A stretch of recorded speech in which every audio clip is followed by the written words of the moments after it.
24번째 창의적 기업을 만드는 7가지 원칙이라는 책으로 여러분이랑 요 책인데 제가 이제 커버를 저는 안 갖고 다녀가지고 이 책이 되게 읽기가 쉬운 책이에요. 이게 보면은 뭐 한 2시간? 원래 창의력 쪽 책이 그게 시리어스한 부분이 별로 없기 때문에 절판이라니 아쉽군요. 이 책을 못 보시는 분들은 드보노의 책을 보시면 돼요. 그러니까 에드워드 드보노랑 이 지젤이라는 사람이랑 같이 그 코업을 많이 했기 때문에 여기서 소개되는 게 이 사람이 책을 쓸 때 뭐 읽어보시면 여러분이 아시겠지만 읽어볼 수가 없다는 거죠. 이 책에서 이 사람이 인용하는 사람이 딱 3명이 나와요. 에드워드 드보노라는 사람하고 에드워드 드보노라고 들어보셨나요? 못 들어보셨어요? 6색깔 모자, 저자자, 수평적 사고. 그러니까 지금 아마 창의력에 대해서는 에드워드 드보노가 아마 가장 유명한 사람일 거예요. 두뇌 과학자이기도 하고, 또 창의력, 교수, 뭐 강의를 하시기도 하고, 이 사람하고, 그다음 토니 부잔, 들어보셨나요? 뭐 하는 사람이죠? 얼뜻 들어보셨어요? 토니 부잔은 마인드맵을 만든 사람이죠. 그 사람하고 프레데리크 페스터라는 이 3명의 이론을 이 사람이 이제 접목해서 얘기를 하고 있어요. 쭉 읽다 보면 무슨 생각이 드냐면 다 아는 얘기다. 언제나 책을 읽어보면 그렇죠. 다 아는 얘기인데 참 하기가 어렵다. 라는 부분이 있어서 이 책에 대한, 그러니까 골격은 제가 이 책에 대한 내용을 좀 잡았고 부분적으로 여러분이 좀 창의적 기업을 만드는 원칙에 대해서 조금 더 조금 쉽게 할 수 있도록 제가 조금 제 정리를 해서 진행을 하려고 합니다. 일단 제가 언제나 먼저 저자를 가지고 하죠. 자, 요 여자분이 저자예요. 요 책이 이제 이 크리에이티브 컴퍼니라는 책인데 이 책의 원서 커버예요. 이게 뭘까요? 이 커버 디자인이 다빈치의 스케치를 가지고 이 여자분이 이 커버를 이 저자가 이걸 하진 않았겠지만 그만큼 이 저자가 이 책에서 다루는 사람 중에 하나가 다빈치라는 사람이에요. 다빈치라는 사람. 그래가지고 왜 우리가 다빈치형 인간이 되어야만 21세기에서 창의적 인재로서 살아갈 수 있을까라는 뭐 여러 가지를 얘기하기 때문에 책 커버 자체도 다빈치의 그 스케치를 커버로 하고 있고, 자, 일단 문제의 시작이라고 한번 시작을 해보면 여러분이 일단 창의성, 창의력, 오늘 수업이 어떻게 보면은 창의력이죠. 그죠? 자, 창의력. 자, 일단 이 저자가 던지는 질문이기도 하고 제가 던지는 질문이기도 하고 우리가 외모 빼고요. 고릴라랑 얼마나 닮았을까요? 일단은 이걸 알려면 고릴라의 특성을 좀 알아야죠. 그죠? 고릴라랑 인간이랑 얼마나 달랐고 얼마나 같을까요? 한번 생각해 보신 적 있으세요? 그죠? 유전자적으로 보면 한 3% 정도가 다르다고 하죠. 또요?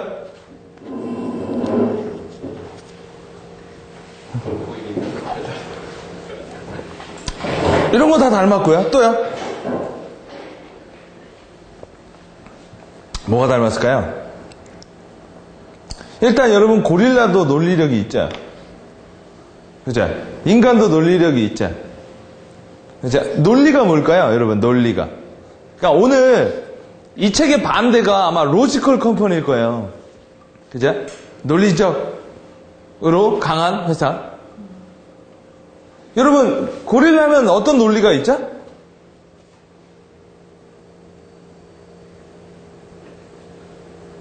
어떤 논리가 있을까요?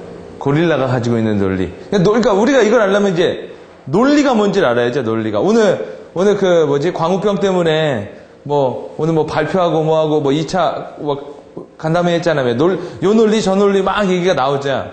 논리가 뭘까요? 여러분 고릴라가 배가 고파서 밥을 먹었어요. 이거 논리일까요? 아니요. 그러면요? 이거 본성이에요. 그죠? 또요. 논리 그러면은 누가 하는 걸 보고 따라해요. 이거 논리일까요? 아닐 수도 있고요. 그렇죠? 뭘까요? 닮은 게 뭘고 같은 게 뭘까요? 여러분 그럼 이렇게 생각해 보자. 고릴라는 할 수 있고 우리만 고릴라는 할 수 없고 인간만 할 수 있는 거. 네? 불. 도구를 사용한다. 근데 고릴라도 도구는 사용해요. 기본적으로. 그죠? 예를 들어서 뭐 이렇게 해가지고 개미를 핥아먹기도 하죠. 또요. 자, 도구를 사용하긴 하는데 도구 이전에 조금 다른 점이 있다면 고릴라는 스스로 학습을 못하지만 인간은 스스로 학습을 해요. 예를 들어 고릴라가 수업을 듣는 건 없어요. 그죠? 고릴라는 그러니까 어미의 행동을 보고 반복함으로써 터득을 하는 거죠. 그죠? 근데 인간은 여러분 대학교 4년 동안 인류가 만들어 놓은 1000년의 스타디를 4년 안에 스타디할 수 있다는 장점이 있는 거고 고릴라는 엄마가 죽어버리면 학습할 대상이 없어서 죽을 확률이 높아지는 거겠죠. 또 다른 게 뭐가 있을까요? 그러니까 아까 배가 고프면 먹는다도 본능적인 거지만 논리로 따지면 그것도 하나의 가장 기초적인 논리예요. 그러니까 배가 고픈데 밥을 안 먹는 건 논리적이지 않거든요. 그죠? 논리란 뭐예요? 그러니까 맥락이 맞다라는 얘기죠. 맥락이. 여러분 요새 매번 나오는 광우병 얘기. 정부 입장의 논리냐 시민 입장에서의 논리냐. 그죠? 근데 다 앞뒤가 맞는 얘기를 하는 거예요. 그죠?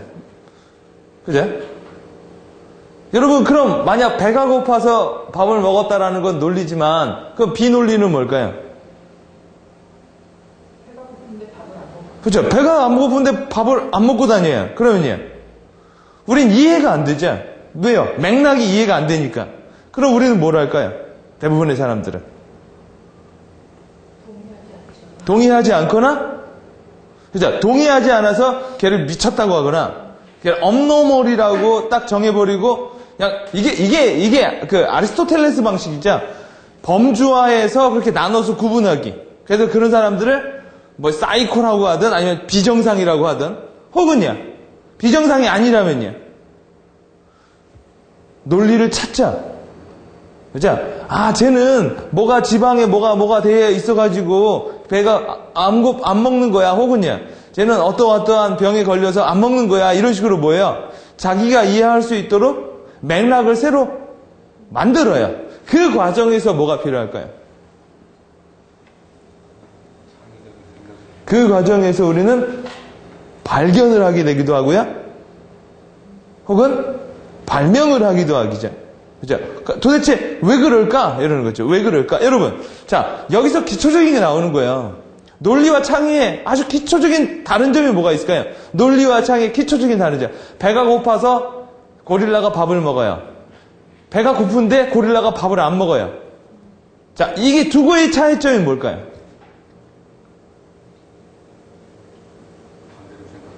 오케이? 여러분, 배가 고픈데 밥을 먹은 고릴라를 보면 이해가 되기 때문에 관심을 주지 않아요. 그죠? 왜요? 자연스러운 거니까요.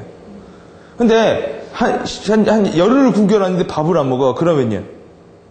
그걸 가지고 사람들은 해석을 되게 많이 한다라는 거죠. 병에 걸린 거다. 아니면 외로운 거다. 아니면 뭐가 어떻게 환경이 변해서다. 뭐다. 이걸 뭐라고 할까요? 이걸 우리는 이제 비즈니스에서는 가설이라고 하는 거죠. 그죠? 그리고 나서 그 가설을 뒤집어 보던, 지지를 하던 하면서 뭐를 해요? 리서치를 하는 거예요. 그죠? 그럼 여기서 하나 나오죠. 많은 사람들은 정보를 조사하고 가설을 세우지만 창의적인 사람들은 가설을 세우고 나서 리서치를 하는 경우가 되게 많다라는 거예요.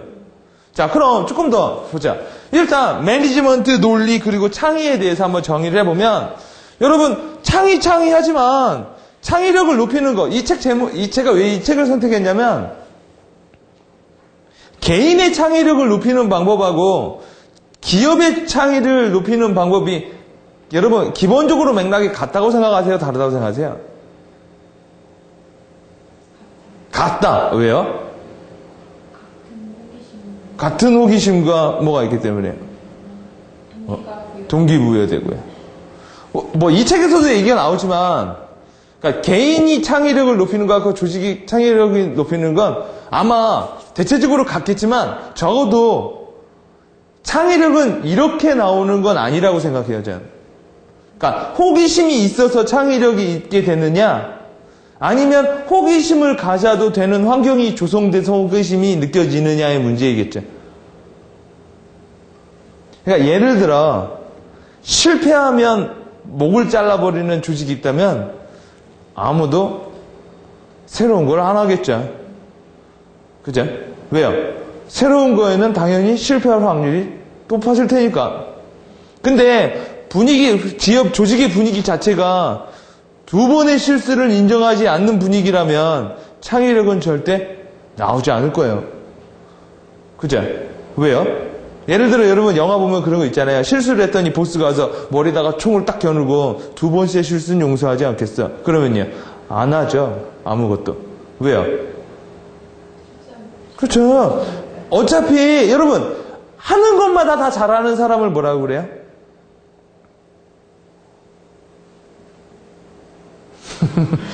여러분 도박을 할 때요. 매번 따는 사람을 뭐라고 하죠? 사기꾼이라고 하는 거죠. 매번 도박을 할 때 잃는 사람들을 뭐라고 하죠? 봉이라고 하는 거죠. 여러분 매번 할 때마다 매번 자기 의도대로 되는 사람을 뭐라고 해요? 신이라고 하죠. 그죠? 그러니까 여러분이 내가 창의력이 높일 수 있느냐, 내가 창의력을 높일 수 없느냐는 일단 나의 문제로 보는 것도 방법이지만 환경적 요소로 보는 게 훨씬 더 방법이 좀 맞다라는 거예요. 예를 들어 내가 공무원에 다녀서 되게 보수적이야. 이건 내가 보수적이어서 공무원이 된 거냐, 아니면 공기관이 보수적이라 내가 거기에 적응한 거냐, 이 문제겠죠. 그죠? 그러니까 예를 들어 내가 둘째라 성격이 독립적이냐, 내가 독립적이어서 둘째로 태어났느냐, 이 문제겠죠. 그럼 여러분 나 개인의 창의력을 바꾸려면, 기업의 창의력을 바꾸려면 아무리 앉혀놓고 창의적이 되라, 호기심을 가져라, 관심을 가지라 한다고 관심이 가져지는 건 전혀 안 있겠죠. 그렇죠? 관심을 줄 만한 환경을 만들어두면 대부분 뭐예요? 관심을 갖게 돼요. 그렇죠? 그렇지 않으면요. 여러분 생각해보면 오늘 사례에서 쭉 예를 들면 제가 결론부터 얘기해드리면 창의력이 높고 혁신을 주도한 기업들의 특징이 뭐가 있을까요? 개인 시간이 많다. 또요? 여러분 아주 본질적인 거, 혁신적이고 창의적인 조직, 한마디로 제가 이 저자한테 만나서 한번 얘기하고 싶은 건 그런 말이에요. 여기서 7가지 요소를 얘기해 줬는데 과연 그게 개인이 해결할 수 있는 문제냐 없느냐. 여기서 이제 사례에서 되게 많이 나와요. 막 창의력을 하고 막 해가지고 크게 성공한 조직, 예를 들어 구글, IBM, 사우스웨스트, 여러 가지 회사가 나오는데 그 회사의 전반적인 특징이 호기심, 관심이 많고 뭐가 있고 뭐가 많은데 창의씨 말대로 시간이 많다라는 거 있지만 더 기본적으로는 하고 싶은 일을 하려면 뭐가 있어야 돼요? 그쵸. 그게 뭐예요, 대부분? 그냥 돈이라는 거예요. 조직이 돈이 많고 부가가치 사업을 하면 할수록 인재라는 사람들이 되게 중요시 여겨져요. 그쵸? 인재라는 사람이 중요시 여겨지고, 한마디로 기업이 발전하면 발전할수록 이런 쌍팔년도 이렇게 막 집어넣는 가공 사업을 하는 게 아니라 아트 쪽으로 넘어간다라는 거예요. 그쵸? 예를 들어 아트라는 건 여러분 뭐예요? 부가가치가 정말 높은 사업이죠. 글로 가면 갈수록 인간의 뭐가 필요해요? 크리에이티비티가 되게 필요하다 보니까 조사를 하다 보면 딱 나오는 게 뭐냐? 모든 창의력이 강한 조직의 환경은 최고라는 거예요. 오케이? 근데 이건 하드웨어적인 거고 소프트웨어적인 것도 또 있겠죠. 예를 들어 하드웨어적인 건 뭐예요? 예를 들어 여러분 구글은 회사 자체를 캠퍼스로 운영하고 있어요. 구글 회사 사이트에 가보면 그게 대학이야, 이게 학교야, 이게 기업이야. 그리고 업무 시간의 20%를 자기 개발에 쏟게 하고 있죠. 그렇죠? 그러니까 누가 와요? 그렇죠? 인재가 어떤 인재야? 그렇죠? 크리에이티비티한 인재가 들어와서 크리에이티비티를 발휘하는 거죠. 근데 만약 예를 들어 그걸 반론으로 얘기하면 그렇지 못하면요. 누가 오르지 않을까요? 인재가 오지 않겠죠. 그렇죠? 그러면요. 창의적인 조직이 안 되겠죠. 근데 그러면 여기서 이제 논리라는 게 하나 만들어지죠. 그런 자원이 많이 만들어져야 창의적인 조직이 되겠느냐? 근데 이건 창의적이냐 문제가 아니라 돈 게임, 머니 파워 게임으로 가는 거죠. 근데 그런 시설 여러분 아시겠지만 여러분 아주 간단하게 창의성은 또 보수랑도 관계가 상당히 높아요. 그렇죠. 페이먼트. 또 창의에는 뭐가 관련이 많냐면 이 책에서 말하는 거 외에 얘기 드리면 소유권이랑도 상당히 관련이 많아요. 그러니까 아이디어를 발휘해서 소유권을 잡아주지 않으면 모든 사람들은 아이디어를 말하지 않는 게 다 타당한 거예요. 당연한 거. 그렇죠. 그러니까 여러분이 만약 이 책을 읽고 나 자신 혹은 내 조직, 내 팀원들한테 창의력을 하려면 아이디어를 말한 사람한테 소유권을 줘야 되고요. 그 사람이 아이디어를 말할 수 있는 환경을 조성해 줘야 돼요. 예를 들어 빨리빨리 아이디어 말 안 하면 죽어 이러면 아이디어가 나올 아이디어도 안 나오겠죠. 그죠? 혹은 팀장인 자신이 바보 같은 소리를 해대면 이 신입사원이나 이런 아래 사원들은 이런 거를 말을 해도 된다라는 생각에 그런 아이디어가 많이 나오겠죠. 자, 그럼 매니지먼트 논리 그리고 창의력을 통해서 좀 보면 여러분이 생각하는 매니지먼트란 뭐냐라는 생각부터 한번 여러분 현대 경영은 대부분이 매니지먼트예요. 어느 때 여러분 책 보면은 공병호 씨 책이나 아니면 피터 드러커 책 보면 자기경영 노트라는 책도 있죠. 결국 매니지먼트가 무슨 얘기일까요? 매니지먼트 한다라는 얘기는 뭘까요? 경영. 그 경영은 뭘까요? 효율적인 자기 그렇죠? 효율적으로 뭘 효율을 한다라는 걸까요? 시간과 자원이에요. 그렇죠? 그럼 여기서 이제 딱 나오는 거네요. 매니지먼트를 잘한다, 매니지먼트를 못한다라는 건 시간과 자원이 많은 애들, 기본적으로 많은 애들을 적은 애가 못 따라가겠네요. 작은 제한된 시간과 자원을 가장 극대화시키고 효율적으로 운용할 수 있는 능력을 만들어 나가는 것이 바로 매니지먼트. 오케이. 그러면 기본적으로 자원과 시간이 많은 애들이 유리하죠? 유리하다고 하면 못하죠. 결과적으로 보면. 결과적으로는 그렇게 하는데 출발점에서는 어느 정도 그것을 자율적으로 자기가 사용할 수 있냐 없냐의 여건을 주느냐에 따라서 되는 것이고 오케이. 그렇지 않고 내가 그 자율적 여건을 가지지 못하면 그 효율성이라는 것이 왜 내가 투자하고 싶은데 시간, 내가 투자하고 싶은 물자를 그게 못하기 때문에 효율성이 반대적으로 떨어질 수 있다. 오케이.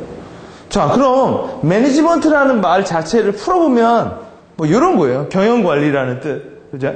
예를 들어 기존에 이미 있는 것들을 가지고 어떻게 효율성을 극대화하는 거겠죠. 그죠?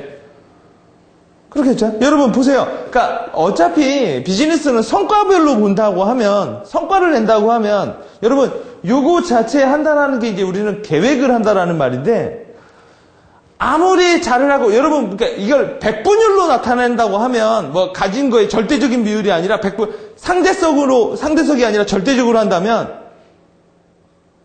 그러니까, 여러분, 100원을 가지고 있는 사람과 1000원을 가지고 있는 사람의 효율의 극대화는 다르겠죠. 그죠? 근데 여러분 아시겠지만, 1000원으로 시작하는 사람은 훨씬 더 성과를 많이 내게 돼 있죠. 기본적으로 여러분 아시겠지만, 우리나라의 대부분의 부자들은 스타트가 다른 사람들이 대부분이 많아요. 근데 물량적인 효과냐, 질적인 효과냐, 그 차이는.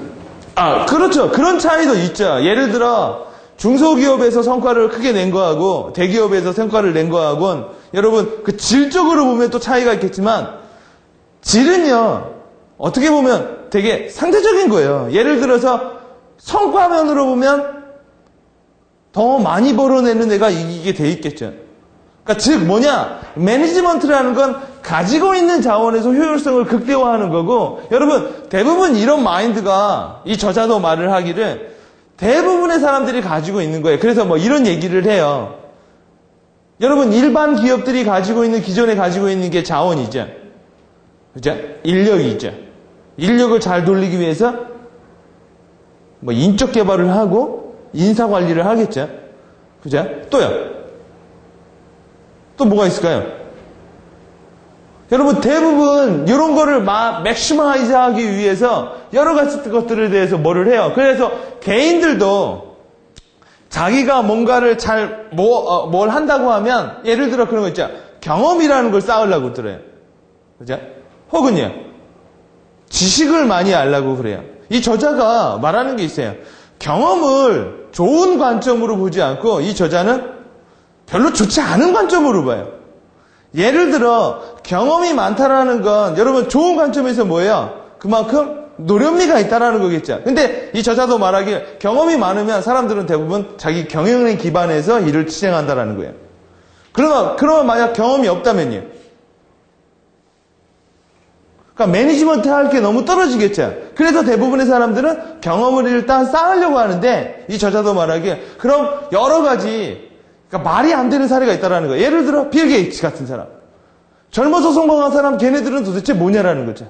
그러니까 경험으로 지식으로 자원으로 자기가 극대화해가지고 뭔가 하는 걸 우리는 매니지먼트라고 한다면 여러분 매니지먼트를 통해서 본 창이란 이미 기존의 무언가를 관리하는 거죠. 그래서 효율을 극대화하는 거죠.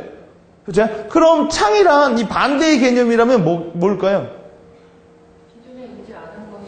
그렇죠. 기존에 있지 안 가지고 있는 걸 매니지먼트 하는 게 아니라 뭐예요? 그 반대를 하는 거예요. 예를 들어서 뭐 이런 개념으로 보셔야겠죠. 내가 학력이 딸려? 돈도 집안에 없어? 몸도 별로 안 좋아? 그럼 내가 가지고 있는 자원이 없기 때문에 논리적으로 보면 운용할 게 없죠. 물론 상대적으로 걔가 어느 정도 뭐를 했다고 하면 질적으로 대단한 사람이 있을 수도 있겠죠. 예를 들어 장애를 가지고 있는 사람이 열심히 노력해서 그러니까 프로그래머가 됐어요. 그것도 질적으로 대단하겠죠. 근데 똑똑한 애가 프로그래머가 되는 게 성과만으로 더 낫거든요. 그죠? 근데 여러분 보세요. 이런 게 없는 사람들은 대부분 이런 걸 쌓으려고 하는데 이런 걸 쌓는 것보다 창이라는 건 뭐예요? 이걸 무시하고 들어간다라는 거예요.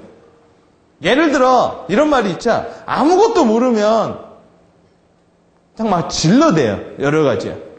근데 너무 많은 거를 알면요. 그걸 이용하려고만 한다라는 거예요. 이용하려고 한다는 거.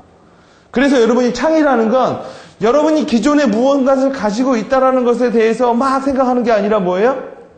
기존에 없는 걸 가지고. 그냥 이게 솔직히 쉽지가 않죠. 여러분, 왜 그럴까요?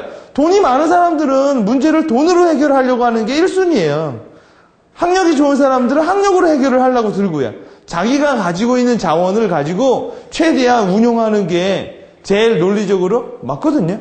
근데 그렇지 않다라는 거죠. 여러분, 이런 사람들은 우리 이해가 될까요? 안 될까요? 당연히 이해가 안 되죠. 왜요? 이런 이유 때문에 이렇게 해야 되는데 그들은 뭐예요? 그냥 한다라는 거죠. 그냥 어떻게 보면은 되게 뭐예요? 그렇죠? 무모해 보인다라는 거예요. 무모해 보인다라는 거. 근데 여러분 아시겠지만 왜 창의적인 인간이 되기가 어렵냐 하면 아무도 무모하고 하는 거를 좋아하지 않는다고요. 그죠? 예를 들어 뭐 대부분 이제 창의적으로 따지고 보면 대부분 제가 물어봐요. 돈이 많아야 사업하죠. 다들 이래요. 그런 사업에 대한 접근이. 그죠? 근데 생각해보면 돈이 많으면 사업을 할 이유가 없어요. 그죠? 돈이 많으면 사업을 하니까 여러분 어떻게 보면 사업의 관점은 뭐예요? 돈이 없어서 사업하는 거죠. 그죠? 누가 이런 말을 해요. 아이템이 없어서 사업을 못하죠. 아이템이 없어서 사업을 못하느냐? 근데 여러분 아시겠지만 사업을 하다 보면 또 아이템이 생겨요. 보면은요. 자, 그렇기 때문에 여러분이 이런 관점, 하나의 관점 있죠. 기존에 있던 무언가를 여러분 한번 여러분이 가지고 여러분이 어떤 일에 문제에 딱 도달했을 때 여러분이 제일 먼저 접근하는 방식이 뭐예요? 여러분이 가지고 있는 거죠. 그죠? 예를 들어 사람, 예를 들어 내가 생각했던 경험, 그죠? 이런 걸 제외하고 그 외의 방법은요. 우린 거기까지 별로 리치를 안 한다라는 거예요. 자, 그럼 두 번째, 논리란 또 뭘까요? 논리란 원인과 결과의 인과관계라고 말을 해요. 아주 그냥 간단하게 말하면. 그죠? 그러니까 즉 뭐예요? 결과를 말했는데 그거에 대한 타당적인 이유가 없으면 우리는 비논리적이라고 말을 하겠죠. 그죠? 인간은 죽는다, 뭐하고, 그래서 너도, 인간은 죽고, 포유류는 죽고, 인간은 포유류고, 뭐 이게 3단 논리죠. 그죠? 여러분, 논리를 하는 건 일단 맥락과 이해관계를 만들어내는 거예요. 그죠? 그러니까 여러분, 논리적으로 말하면 뭐가 좋아져요? 글의 맥락이 좋아지면서 이해관계가 좋아지겠죠. 그죠? 여러분, 이해관계가 좋아지면 의외로 떨어지는 게 뭘까요? 그렇죠. 창의성이 떨어진다는 이유는 뭘까요? 다 똑같이 생각하고. 그렇죠. 재미가 없다라는 얘기예요. 여러분 아시겠지만 많은 사람들이 가면 여러분은 누구를 기억을 많이 해요? 사람들이 이렇게 있으면요. 일단 특이한 사람을 제일 이해를 많이 해요. 왜요? 일단 다르면 관심이 가거든요. 그죠? 다르지 않으면요. 관심이 안 가죠. 그죠? 관심이 안 가면요. 존재성이 없는 거예요. 그죠? 자, 그럼 여러분 볼까요? 논리를 통해서 보인다라는 건 논리는 어떤 방향일까요? 이 방향이겠죠. 그죠? 이걸 로지컬 띵킹이라고 하겠죠. 그죠? 그럼 원인을 생각해야만 결과가 나오는 거죠. 그렇죠? 그러니까 원인이 없으면 결과가 안 나오는 거죠. 그럼 여러분 로지컬 띵킹의 반대가 뭐예요? 크리에이티브 띵킹이겠죠. 그럼 그대로 반대로 생각하면 뭘까요? 결과를 생각하고 원인을 보는 게 크리에이티브 띵킹이라는 거예요. 예를 들어 별것도 없고 돈도 없고 백도 없고 뭔일 없는 애가 나 대통령 하고 싶어. 그죠? 그러면 원인을 봤어요. 원인이 없어. 그러면요. 여러분 그런 게 많죠? 그러니까 뭐 링컨이나 역사적으로 위대한 사람들 이렇게 보면 꿈은 큰데 어렸을 때 그 환경에서 그 꿈을 생각해내기가 버거워요. 그렇죠? 그러니까 대부분의 사람들은 현실을 보고 목표를 잡는 부분이 많거든요. 근데 그렇게 되면 되게 로지컬, 그러니까 한마디로 소크라테스의 말 있죠? 네 주제를 알라. 네 주제가 이러니까 이런 목적을 잡는 건데 크리에이티브 띵킹은 그게 아니라는 거예요. 크리에이티브 띵킹은 그러니까 그냥 사원인데 나 5년 안에 100억 벌 거야. 그 말이 안 되거든요. 그렇죠? 근데 걔가 그렇게 하려면 뭔가 한다고요. 그렇죠? 근데 여러분 보세요.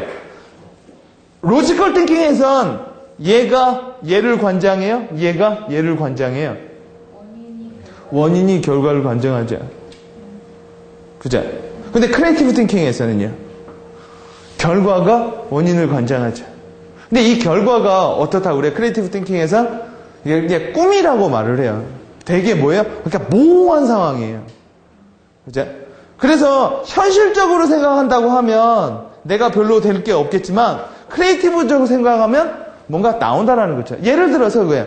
우리 회사의 목표 치수가 현 상황이 어떻기 때문에 10% 정도의 매출을 한다고 하면 맥센스가 되거든요. 근데 우리 회사의 현실을 고려하지 않고 일단 뭐야? 10%가 아니라 한 번에 100%로 올라가. 그렇죠? 그럼 뭐야? 그거에 대한 원인이 없는 거죠. 그럼 원인을 크리에이티브 띵킹에서 원인을 어떻게 할까요? 만들어내든지 찾겠죠. 혹은요, 해내고, 여러분 대부분요, 이 마케팅이나 대부분 사회과학은 해석의 문제라는 게 있어요. 해석의 문제. 이미 진행이 된 걸 가지고 어떻게 우리가 해석을 하고 어떻게 설명을 하느냐에 따라서 원인은 되게 많이 달라져요. 자, 그럼 많은 사람들은 여러분도 그러고 저도 그러고 이렇게 생각을 한다고요. 그죠? 이렇게. 여러분, 이게 아까 차원에서 보면 뭐가 될 수 있을까요? 자원이죠. 그죠? 자원에 따라 꿈이 바뀌기도 한다고요. 그죠? 근데 어떤 사람은요, 그걸 생각 안 하고 여러분, 이렇게 하는 걸 뭐라고 해요? 그걸 무모하다라고 하는 거죠. 근데 그게 크리에이티브 띵킹이고, 왜 크리에이티브 띵킹이 어렵느냐? 아까 말했죠? 무모해지고 싶지 않다라는 거죠. 그럼 여러분 생각해 보세요. 어차피 논리와 좌뇌와 우뇌는 다 있죠. 그죠? 좌뇌와 우뇌는 다 있죠. 여러분, 이걸 통합적으로 써야만 이제 뛰어난 거죠. 그죠? 그럼 통합적으로 쓴다라는 게 5대5를 쓴다라는 걸까요? 아니면 7대 3을 쓴다라는 걸까요? 100대 빵을 쓴다라는 걸까요? 이게 습관적인 거죠. 되게 습관적인 건데, 그러니까 미국식 교육과 우리나라의 교육이 약간 반대적인 거예요. 그 개념이 뭘까요? 5대5를 쓴다라는 걸까요? 여러분, 예를 들어, 예술가나 이런 사람들은 아마 비율로 따지면 아마 8대1일지도 몰라요. 우네가 8, 좌네가 2. 그렇죠? 예를 들어 회계사나 이런 법률 쪽으로 있는 사람들은 여러분 아시겠지만 법률도 결국 해석의 문제죠. 그렇죠? 사건이 터져나야 법률적인 해석이 들어가는 거지 있지도 않은 거 갖고 다 해버리면 이번에 그런 얘기가 나왔잖아요. 어떤 남자가 여자 치마를 찍었는데 이것까지 법률로 해야 되느냐 말아야 되느냐 얘기 때문에 얘기가 나왔죠. 모든 걸 다 규제시켜버리면 사회 자체가 크레디비티를 잃어버린다고요. 그렇죠? 어느 정도 선에선 이해라는 게 있다라는 거죠. 자, 여러분. 모든 사람들은 이렇게 생각하는데 크리에이티브 하는 사람들은 이렇게 생각을 해요. 여러분은 아마 오늘 이 수업을 듣는 것도 어떤 이유 때문에 이렇게 수업을 듣게 됐겠죠. 그렇죠? 그래서 마케팅은요. 요 원인을 가지고 얘기 조작을 많이 해요. 뭐가 되면 이렇게 나온다. 그럼 여러분 보세요. 우리 비즈니스맨들은 대부분 여러분이 생각하기에 좌뇌가 많이 발전을 하겠죠. 그렇죠? 쇼핑하는 여러분 아트하는 사람들은 우뇌겠죠. 그럼 도대체 비중치를 바꿔야 될까요? 뭘 바꿔야 창의적 인재가 될까요? 우뇌를 많이 쓰면 우뇌가 발전하겠죠. 근데 여러분 우뇌를 많이 쓰다 보면 이렇게 생각을 많이 하다 보면 미쳤다는 소리를 들을 거예요 아마. 자, 그러니까 뭐야? 말도 안 되는 소리를 하고 다닌다고요. 좌뇌를 쓰면 많이 쓰면 말이 되는 소리를 하고 다녀서 재미가 없는 거고요. 그럼 여러분 보세요. 어떻게 하는 게 되는 걸까요? 이 비중치를 올릴까요? 대부분 여러분이 크리에이티브 띵킹으로 된다라는 건 이런 식으로 접근을 하셔야 돼요. 이런 식으로 생각을 먼저 하는 것보단 이런 식으로 생각을 먼저 하는 게 좋고 그 다음 이렇게 생각하는 게 좋은 거예요. 여러분 문제가 터지면 대부분의 사람들은 논리적으로 해석을 하는데 논리적으로 해석이 들면 여러분 뭐예요? 이미 이거 아니면 저거라는 게 나와버려요. 그렇죠? 혹은 여러분 내가 맞으면 상대방은 틀린 거죠. 그럼 더 이상의 대화를 할 필요가 없는 거예요. 왜요? 제가 말하는 건 대부분 다 뭐예요? 틀린 소리니까요. 그렇죠? 근데 많은 사람들이 요거부터 생각을 해보는 거예요. 그럼 뭐가 될까요? 로지컬이라는 게 뭘로 이렇게 변화될까요? 그렇죠? 여러분 이렇게 바꾸는 거예요. 내 꿈이 이만한 거고요. 이거는 뭐가 될까요? 그건 근거가 되는 거예요. 그렇죠? 그러니까 얘에 의해서 내 꿈이 적어지거나 높아지는 게 아니라 뭐예요? 내 꿈이 이만큼 높은데 그거에 대한 이유를 내가 찾아내는 거죠.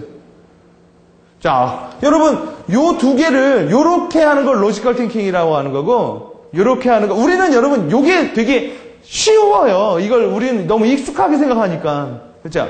공부를 잘해야 대학에 가요. 대학에 가야 성공을 한다라는 거죠. 근데 여러분 잘 보면 성공해서 대학을 가는 사람들도 많다라는 거예요. 그죠? 그러니까 언제나 이렇게 생각을 하다 보니까 이렇게 생각하는 건 익숙지가 않아요. 잘. 그죠? 뭔가 빠진 것 같다라는 거죠. 여러분 요거를 순서를 원활하게 하는 걸 로지컬 띵킹이라고 하고 이걸 크리에이티브 띵킹이라고 하고 혹자들은 요 두 걸 이제 매지컬 띵킹이라고 말을 하는 거예요. 크리에이티브 띵킹은 요거 하나만 쓰는 게 아니라 뭐예요? 요것도 필요한 거죠. 왜요? 여러분의 크리에이티비티를 사람들이 인정하지 않고 설득되지 않으면 자원을 모을 수가 없거든요. 그때는 뭐가 필요해요? 로직이라는 게 필요한 거죠. 그래서 요새 오늘도 그 청문회가 아니라고 할 때 뭐예요? 로직을 대는 거잖아요. 로직을. 자기 입장은 있는 거죠. 여러분 대운하를 판다 안 판다라는 건 똑같은 로직이 나오는 거예요. 그죠? 그러니까 판단하는 사람은 뭐예요? 파는 로직. 안 판단하는 사람은 안 파는 로직이겠죠. 근데 중요한 건 뭐예요? 그런 크리에이티브적인 생각을 한번 해본 거죠. 그죠? 만약 원인이 있으면요. 분명히 대운하라는 게 정말 필요성이 나올 때까지는 뭐예요? 그런 얘기가 안 나오겠죠. 그죠?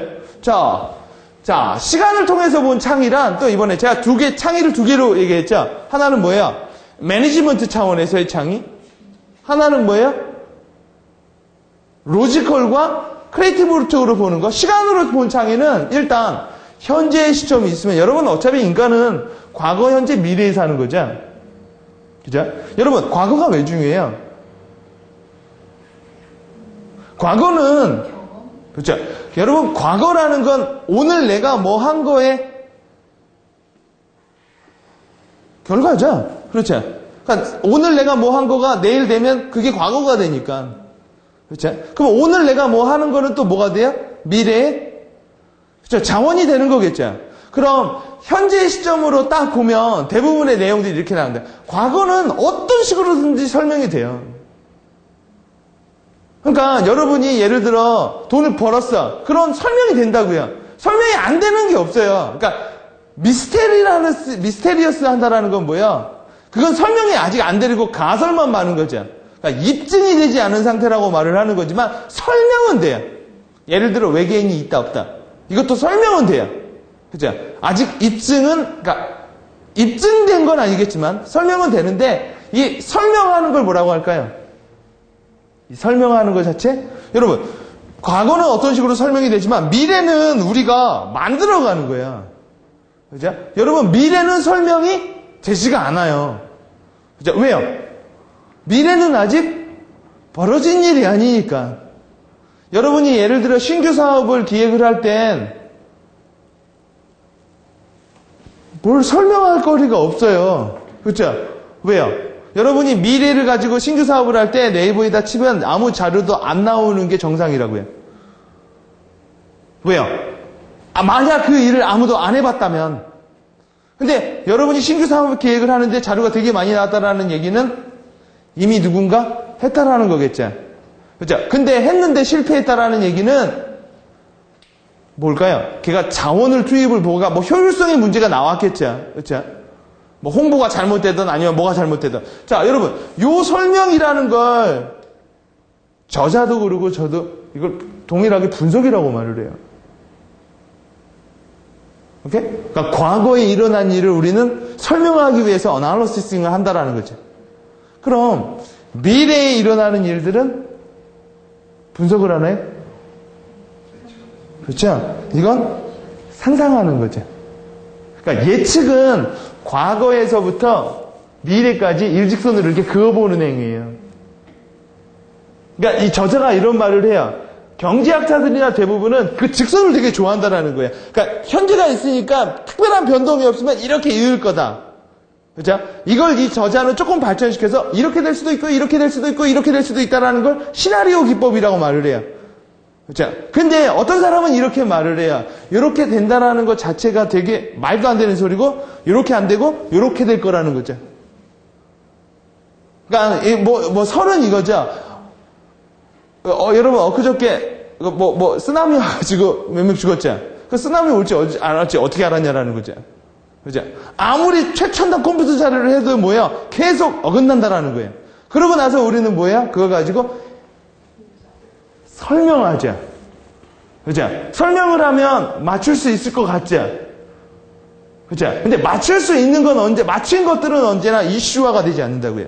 못 맞춘 것들만 우리는 이슈화를 시키지. 자, 그럼요.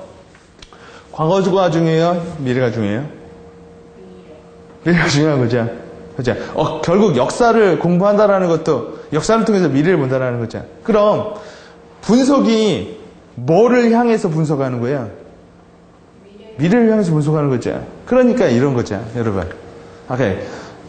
크리에이티비티가 없고 뭔가 이렇게 꿈이 없고 뭔가 자기 상상력이 없는 사람들은 분석할 거리가 없다라는 거예요. 예를 들어 이런 식으로 분석을 한다라는 게 뭐예요? 아까 매니지먼트 차원에서의 상상, 창의라는 거예요. 가지고 있는 게 이만한 거니까 내가 이만하게 할 수 있겠지. 그렇죠? 근데요, 창의력이 좋은 사람들은 이런 거 생각 안 하고 분석을 뭘로만 봐요? 분석을 뭘로만 볼까요? 여러분의, 그쵸? 상상력과 여러분의 뭐를 설득하는 도구로 본다고요. 그래서 대부분이요, 상상력이 뛰어난 CEO들은 상상력만 하고 논리적으로 이 어나리시싱을 잘하는 사람들을 고용을 해요. 그리고 자기는 상상만 해요. 여러분 대부분 정말 부자들은요, 로지컬한 사람들이 아니고 다 반 정도 미친 사람들이에요. 제정신이 아니라는 거죠. 그죠? 우와, 나 같으면 저거 안 하겠어요. 예를 들어 돈이 많은데 막 또 뭐 해? 막 돈이 되게 많은데 에베레스트 산도 올라가고 막 이래. 굳이 그거 안 해도 되는데요. 막 그런 짓을 해요. 그리고 나서 그게 뭐 회사에 홍보로도 되고 뭐 해서 자기가 그걸, 여러분 모든 인간이 이것도 잘하고 저것도 잘하는 인간이 어딨어요. 그거 둘 다 잘하면 일찍 죽는다고 하죠. 차라리 내가 이거 잘하면 이건 누군가 해줘야겠죠. 근데 이것만 하는 사람들은 승부수가 있을까요, 없을까요? 없죠. 왜요? 결국 어떤 사람의 아이디어와 말도 안 되는 아이디어를 말이 되게 했을 뿐이니까. 예를 들어 여러분이 어떤 아이디어를 해가지고, 그러니까 날아가는 자동차를 만들었다고 쳐요. 그래가지고 여러분 날아가는 자동차를 만든다고 쳐. 그러면 사람들이 막 웃겠죠? 그렇죠? 그러면 그거를 가지고 입증을 해야만 투자를 받을 거 아니에요. 그렇죠? 그럼 어떤 사람들이 뭐 자기 부양에 어쩌고 저쩌고 과학자들 써가지고 교수들 써가지고 입증해요. 그 어나리시스라는 거죠. 될 가능성이 있는 거. 여러분 가능성을 보여주는 거지 됐다 안 됐다라는 걸 보여주는 건 아니거든요. 만약 모든 게 다 된다라고 하면 다 돈을 벌겠죠. 그렇죠? 될 수도 있고 안 될 수도 있죠. 인간은 결국 뭐에다가 승부수를 거는 거예요? 따져보니까 분석을 해서 이분법적으로 된다 안 된다라는 게 나오는 게 아니라 뭐예요? 될 가능성이 더 크면 되게 만드는 거죠. 안 될 가능성이 있으면 아예 안 하거든요. 그래서 여러분 기획자나 이런 사람들은 뭐가 강한 사람일까요?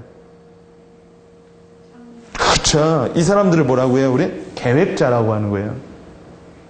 자, 그럼 조금 보자.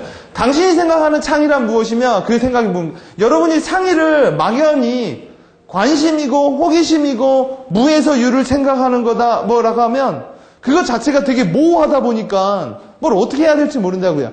근데 분명한 건 창의란 무에서 유를 창조해내는 건 아니에요. 창의란 유에서 유를 만들어내는 게 대부분의 인간이 할 수 있는 창의를 유에서 유를 만들어내는 거고 무에서 유를 창의해내는 건 신적 차원에서 만들어내는 걸 무에서 유를 창조한다고 말을 하는 거예요. 예를 들어 에디슨도 전구를 만들었다는 건 무에서 유를 만든 게 아니라 유에서 유를 조합해내서 만들었은 것 뿐이죠. 근데 아무도 뭐예요? 빛이라는 게 그 당시 사람들은 필요가 없었다고요. 왜요? 없었으니까요. 왜? 그냥 저녁엔 자면 됐고 낮에는요 일을 하고 삶이 거기에 맞춰져 있었죠. 근데 쓸데없는 짓을 한 거죠. 누가요? 에디슨이라는 사람이. 그때부터 뭐예요? 인간이 전구에 길들여지면서 밤의 문화가 시작이 된 거겠죠. 그렇죠? 대부분. 여러분 전기도 그렇죠. 언제 사람들이 전기를 만들어 달라고 했나요? 만들어 달라고 한 사람은 아무도 없어요. 만들어 놓으니까 뭐예요? 쓰는 거죠. 쓸 때는 뭘 봐야 돼요? 효율을 극대화해야죠. 그렇죠? 그러니까 대부분 이런 드리머들이 많은 세상을 생각하는데 옛날에는 그 드리머들이요 그냥 몽상가로만 살았어요. 예를 들어 우리나라 역사적으로 따지고 보면 한량들. 근데 지금은 드리머들이요 과거처럼 대접을 안 받는다라는 거죠. 왜요? 지금은요 논리적으로 개발할 게 거의 다 개발을 해버렸거든요. 심지어 석유도 다 끌어내고 다 나와서 이제는 뭐가 필요해요? 이제는 그 위에 새로운 게 필요한 거예요. 여러분 왜 우리나라에서 지금 창의력 이럴까요? 실제적으로 회사에서 창의적인 인재를 원한다고 하지만 창의적인 인재를 버거워하죠.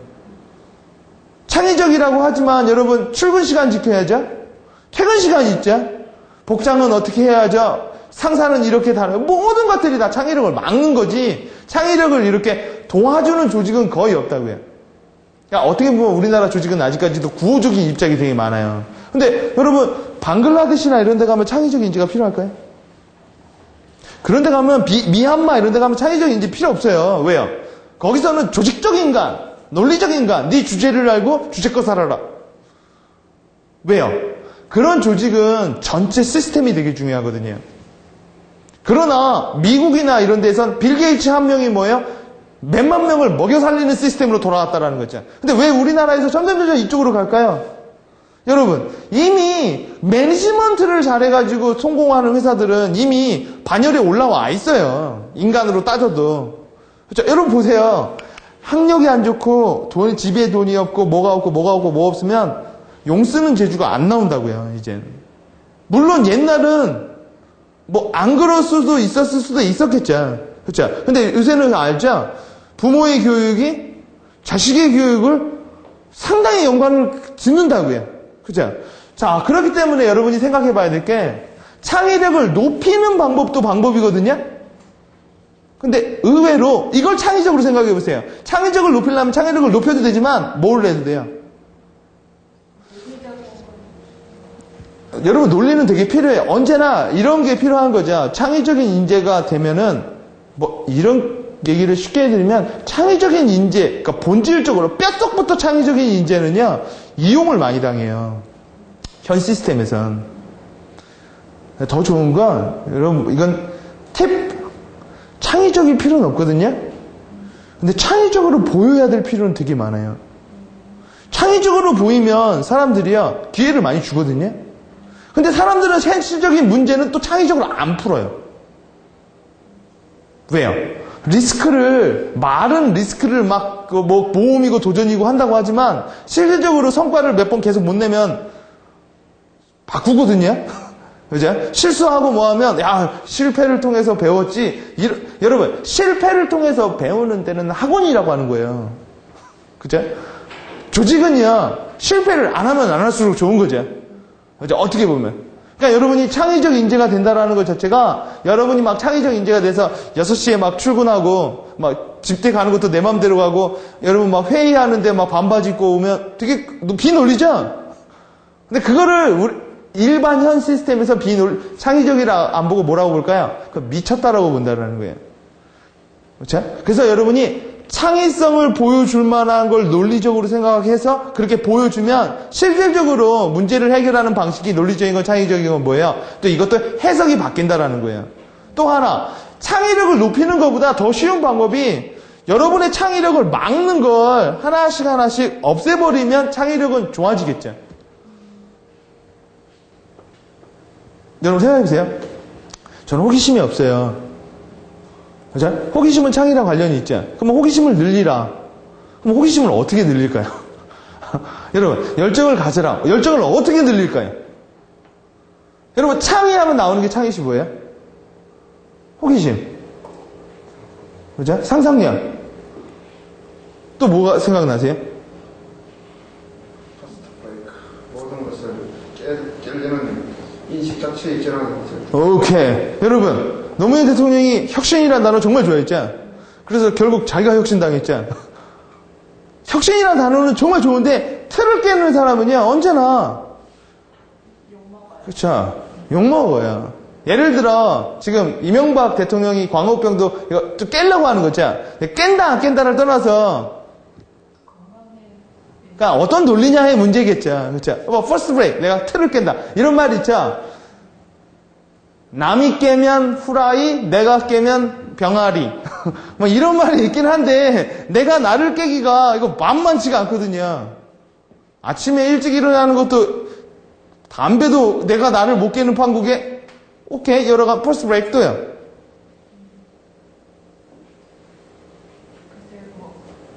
꿈과 희망 뭐 이런 거? 꿈과 희망 또요. 이런 거 갖기가 솔직히 생각해보세요. 내가 이거 몰라서 못 갖는 게 아니라 내 환경 자체가 좀 되게 그렇다라는 거죠. 여러분이 그걸 하나씩 없애다 보면 결국 어떻게 될까요? 그러니까 내가 이렇게 자유로워진다라는 얘기예요. 예를 들어 정말 창의력이 강하고 뭐한 사람은 결혼도 안 해요. 결혼 자체가 나한테 구속이거든요. 여러분 아시겠지만 피카소는요 여자가 정말 많았다고 하죠. 걔의 논리는 뭐예요? 사랑해서 예술의 인스포레이션을 얻는다고 하죠. 그러니까 그건 걔의 해석이고 또 어떤 사람은 그럴 거예요. 그럼 변명이라고 말을 할 수도 있겠죠. 여자를 좋아하는 가운데서 뭐 하다 보니까 뭐 이건 해석이 아까 말했죠. 과거는 해설의 범위가 넓다고요. 여러분이 창의적인 인재가 되려면 일단 조직 차원에선 제도를 바꿔야 돼요.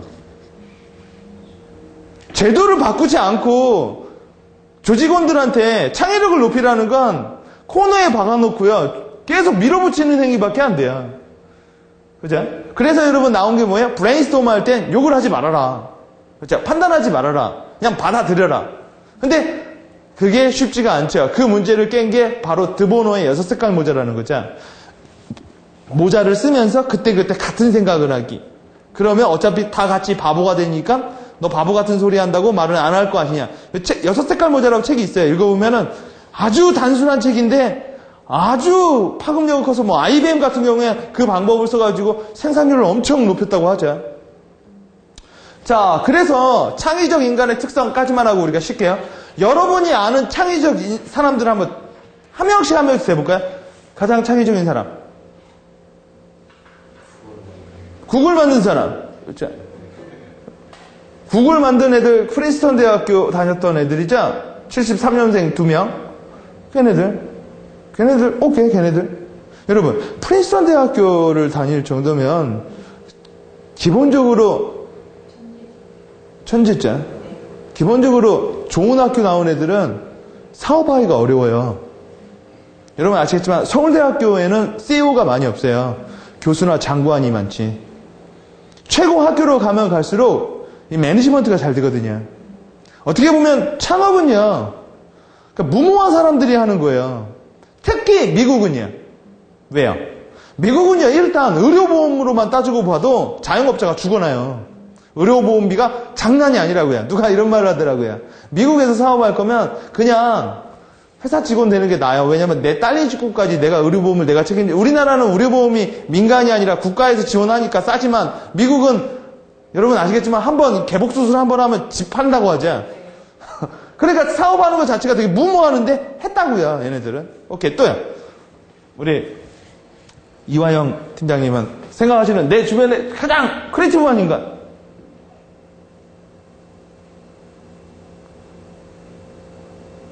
없으세요? 우리 예, 박정수 씨는 김정수 씨는 나폴레옹. 여러분 나폴레옹 왜요? 그 시대에 생각지 않은 전술 전략을 써서 다 창의성을 깨서 갔으니까. 그렇죠. 나폴레옹은 생긴 것부터가 장국함이 아니죠. 그렇죠. 나폴레옹은 여러분 유명한 얘기가 있죠. 시리아 섬 출신이죠. 나폴레옹은 이런 말을 많이 했다잖아요. 이 이탈리아가 발로 딱 가면 시칠리아가 그 앞에 있다고 하자. 그래서 그거부터 짜증났다고 하자. 나폴레옹이에요. 그래서 잘 보면 여러분, 장군처럼 생긴 사람이 장군이 되는 게 아니라 장군이 돼서 장군처럼 생겼다고 하는 게 더 많아요. 그리고 아시겠지만 여러분, CEO들, 이렇게 깡패를 봐도 조직의 보스들은 등치가 큰 게 아니라 다 작아요. 왜 그럴까요? 그러니까 우리가 생각하는 논리라는 게 안 맞는 경우가 되게 많다고요. 보면은. 또요.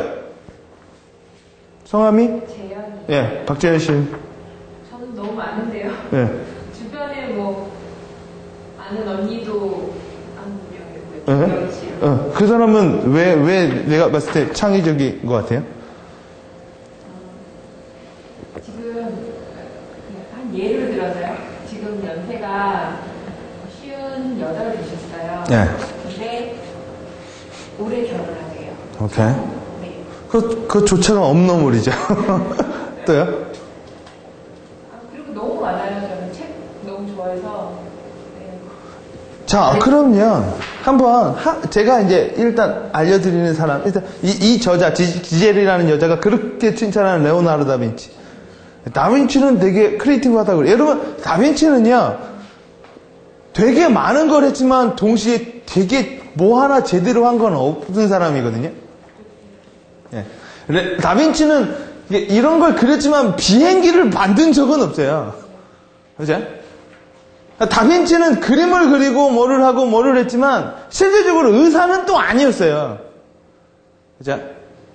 이 시대 동시대 인물은 아니지만 더 위대했던 사람들 중에 하나 소크라테스, 플라톤, 아리스토텔레스. 한 철학이나 어떤 공방에선 상당히 이렇게 뭔가를 나타낸 사람들이거든요. 근데 아리스토텔레스는 좀 많이 잘했죠. 그죠? 여러분, 에디슨이요. 에디슨도 상당히 유명한 사람이죠. 이런 거. 여러분, 백남준 씨요. 이거 유명한 얘기죠? 사람들은 바이올린을 키지만 바이올린은 부술 수도 있다. 그러면서 이렇게 퍼포먼스를 한 적이 있죠? 바이올린을 끌고 다니면서 개처럼. 테레비는 커뮤니케이션이라고 본 사람? 여러분 커피가 아니라 커뮤니케이션이다라고 본 사람은 스타벅스에 처음 없었죠? 그죠? 자, 이 사람은 니콜라스 하이에크라는 사람 있죠? 되게 유명한 사람이에요. 시계는 시계가 아니다. 시계는 패션이다. 왜요? 왜 그런 생각을 했을까요? 사람들이 시계를 안 바꾸니까요.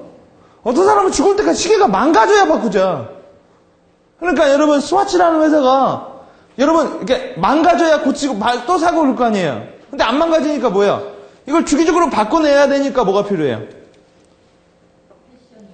아마 매니지먼트를 하는 사람들은 뭐 가격을 올리거나 뭐 하거나 스와치에 뭐 해서 새로운 시계를 만들거나 계속 뭐야? 극대화를 하려고 했겠지만 이 사람은 전혀 다른 방법을 선택을 했죠. 그리고 나서 그 논리를 부여하기 위해서 뭐를 해요? 캠페인을 만들었죠. 네, 캠페인을 만들었어요. 무슨 캠페인이냐? 이 런치 캠페인이 뭐냐? 시계는 태투다. 유명인들을 끌어들여가지고 여러분 아시겠죠? 논리라는 게 참 재밌죠? 유명인들을 해가지고 시계를 태투, 문신처럼 이렇게 달고 다니는 거예요. 뭐 예를 들어 데이비드 베컴이 그러고 다니면 멋있죠? 유명한 사람들이 그러고 다니면 왠지 그렇게 해도 될 것 같다라는 느낌이 든다고요. 그게 뭐예요? 없는 논리를 만들어내는 거죠. 여러분 시계는 시간을 알려주는 장치이지. 근데 여러분 그렇게 안 보고 시계를 상징으로 본 사람들이 롤렉스죠. 그죠? 자, 얘는 스와치를 만들었고 그 개념을 그대로 적용해서 스마트라는 자동차도 만들어냈어요. 한마디로 하이에크라는 사람은 성공했을 땐 혁신가의 아버지라고 불렸지만 그 전에는 사람들이 미쳤다라고 했다고요. 지금은 여러분 어느 정도 이렇게 올라가 있기 때문에 뭐 별 문제가 없겠지만요. 창의적 인간의 머릿속 구조를 생각해보면 가운데 여러분 뭐가 있을 것 같아요? 그러니까 아주 간단한 거죠. 여러분이 평상시에 어떤 문제가 됐을 때 여러분 사람들이 단순하게도 문제가 있어야 뇌가 움직여요. 그러니까 문제가 없으면 별로 멍 때리죠. 그죠? 근데 창의력이 있는 사람은 그것도 반대예요. 우리는 문제가 있어야 뇌를 움직이자. 창의력이 있는 사람은요. 문제가 없어서 뇌가 움직여요. 그러니까 문제를 스스로 만들고 다닌다라는 거죠. 돌아다니면서. 왜요? 그러니까 문제는 피하는 거죠. 그 반대가 뭐예요? 문제를 찾아다니는 거예요. 여러분, 문제가 굳이 없는데 문제를 찾아서 만드는 행위를 우리는 뭐라고 할까요? 호기심. 여러분, 굳이 안 해도 되는데 굳이 그 짓을 하면서 일을 만들어요. 그러니까 이렇게도 말하죠. 긁어부스럼 만든다. 그죠? 근데 이렇게도 말을 한다고요. 그걸 도전이라고도 말을 한다고요. 굳이 안 해도 되는데 계속 뭐를 해요. 이것도 뭐예요? 설명이 다른 거죠. 자, 일단 여러분이 그러니까 이 사람들의 이 지겔이라는 여자분이 설명한 거에 제가 조금 더 보완을 했어야 하면 일단 이런 게 있어요. 무한도전.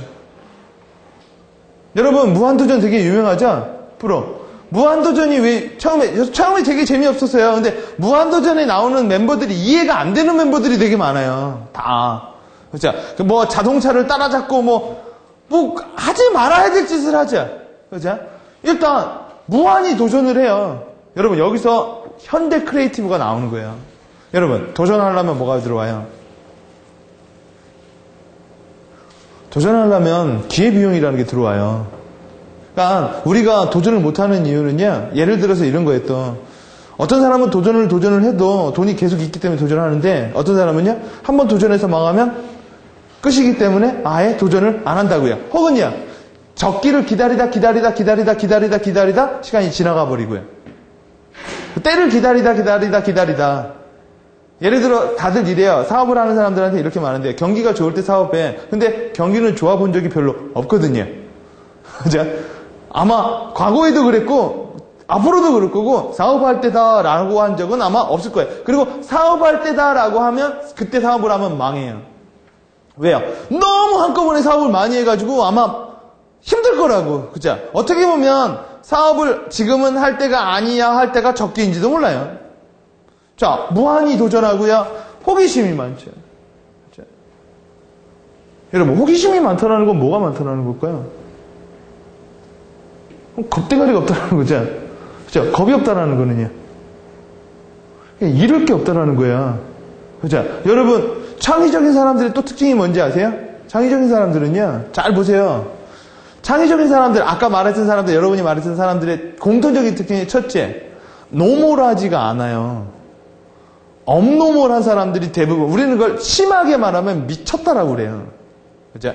그러니까 우리는 미쳤다라는 걸 좋게 해석을 하면 혁신가라고 말을 하는 거고, 그죠? 나쁘게 말하면 사이코라고 말을 하는 거죠. 두 번째요. 여러분, 그들은요, 뭔가 이렇게 누적해서 살질 않아요. 그들은 대부분, 그러니까 저축하고 뭐하고 이렇게 계속 이렇게 쌓는 게 아니라, 그게 뭐예요? 저축하고 뭐하고가 매니지먼트죠. 그러지 않고 뭐예요? 언제나 무의 개념에서 사는 사람이 많아요. 한마디로 말해서 즐기며 산다고요. 대부분이에요. 사람들의 특징이. 그 반대가 아마 우리겠죠. 자, 그럼 또 이런 거. 새로움에 대한 집착이 있어요. 그렇죠? 여러분, 왜 우리는 뭐에 대한 집착이 더 많아요? 과거에 대한 집착이 훨씬 많아요. 옛날엔, 옛날이요, 뭐 이런 것도 있잖아요. 과거에 집착이 되게 많아요. 언제나 사람들은요, 과거가 더 낫다고 생각하는 사람이 많거든요. 예전에 우리는, 이런 말 많이 하죠. 내가 옛날에 그만때는, 이런 얘기 많이 한다고요. 근데 새로운 것에, 여러분, 새로운 것은 뭐에 또 많아요? 불가능이라는 거. 그렇죠? 가능성이라는 거. 여러분, 해답이 많은 게 아니라 뭐가 많을까요? 질문이 많아요. 창의력이 높은 사람들은 질문이 많고요. 창의력이 없는 사람들은 질문이 없어요. 왜요? 호기심이 없으니까요. 그죠? 또요, 도전하는 의식도 없고요. 그죠? 그러니까 많은 사람들이 창의력이 높은 사람이 무슨 아이디어가 해답으로 있는 거라고 생각하지만 그들은 해답이 있는 게 아니라 호기심에 따른 바보 같은 질문을 많이 해요. 예를 들어서 이런 거죠. 새는 왜 날까? 그게 바로 다빈치가 새는 왜 날까를 몰라서 뭐 했다고 그래요? 스케치를 했다고 하죠. 자, 인간은 왜 병에 걸렸을까? 몰라서 거의 세계 최초로 29나 해부를 해봤다고 하죠. 그래도 걔는 몰랐어요. 자, 근데 피터 드러커가 이런 말을 했죠. 좋은 해답은 좋은 질문을 통해서 나와요. 나쁜 질문을 하면 나쁜 대답이 나온다라는 말을 했죠. 모험심이 되게 강해요. 그렇죠? 여러분, 모험가들의 특징은 뭐예요? 이게 없다고요. 자원이 많아가지고 그걸 매니지먼트 할 생각이 아니라 뭐야? 계속 새로운 것을 가지고 매니지먼트를 할 생각을 많이 한다는 거죠. 또요. 제일 크죠, 비정상. 여러분, 이걸 다 합쳐서, 수용이 뭘까요? 누가 뭔 말을 하면, 그러니까, 비관하는 거, 판단하는 거, 비판하는 거, 크리티컬 띵킹이 아니라 뭐예요? 여러분, 책 중에 그런 책이 많아요. 크리티컬 띵킹에서 남이 뭐라면 그 안에서 오류를 찾아내서 뭐 하는 거. 근데 여러분, 잘 생각해 보세요. 남이 말을 하는 걸 오류를 찾아내서 체크하는 행위는 일단은요, 상대방의 감정을 훼손시켜요. 대부분 회의를 할 때도요, 이 저자도 말하지만 질투심이라는 게 상당히 많다라는 거예요. 왜냐면 제 말이 맞는데 제가 저렇게 해서 칭찬받는 게 싫어. 여러분, 인간은 혼자 했을 땐 되게 대범하고 되게 막 그러지만 둘 이상이 많으면 상당히 졸렬해지기 시작하거든요. 유치해지고. 여러분, 혼자 살면은, 그러니까 여자친구가 없을 때, 남자친구가 없을 땐 되게 관대하고 뭐 세상을 객관적으로 보지만 연애하는 순간 웃겨지기 시작하는 거죠. 그죠? 이런 모든 것들을 다 합쳐서 가장 큰 건 이제 용기라고 말을 해요. 창의성이 있느냐 없느냐는 결국 새로움에 대한 용기가 있느냐 없느냐. 그럼 여러분이 한번 생각해 봐야 될 게, 여러분은 문제가 터졌을 때 대부분 여러분 일단 가장 먼저 내가 생각하는 게 뭘까? 라고 한다면 그러니까 여러분이 이거 써보는 거예요. 난 일단 문제가 있으면 피하고 본다. 그죠? 혹은 나는 진짜 문제가 있으면 내가 공무원이니까 뭐 조직의 뭐를 이용해서 풀러간다. 그걸 일단 빼면 그 자리에 뭘 집어넣을 수 있냐 이거죠. 근데 빼는 게 더 중요하다라는 거예요. 빼는 게. 예. 여러분, 새로운 걸 가지려면요, 어떻게 해야 돼요? 비워야 된다는 얘기가 있죠. 그러니까 누가 이래요. 새로운 걸 덮었으면 되죠. 쉽지만은 않은 얘기죠. 왜요?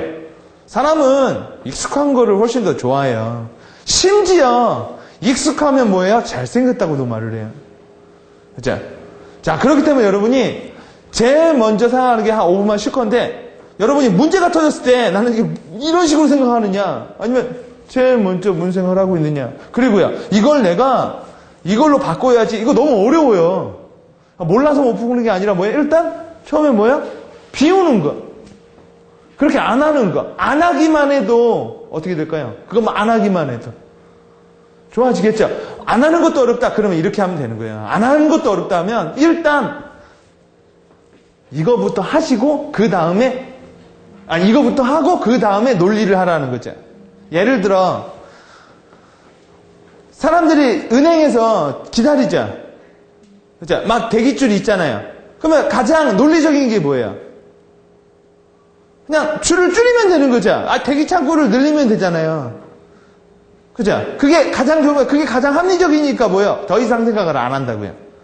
그죠? 근데 여러분, 줄이는 것보다 또 재밌는 게 뭐예요? 사람들이 줄 서는 걸 재밌게 기다리게 해도 되죠. 재밌게 기다리게 하려면 어떻게 해야 될까요? 예를 들어 줄 서는 기간 동안 몇 번째까지는 뭐 해가지고 거기다 상품권을 줘. 혹은요, 방법은 되게 많겠죠. 혹은요, 줄 기다리는 동안 뭐예요? 연극을 틀어주고 영화를 틀어줘. 그러면 그거를 영화 틀어주는 사람들 영화를 보고 그 아래다가 자막을 때려서 광고를 때렸다고 쳐봐요. 그러면요, 부가가치가 나오는 거죠.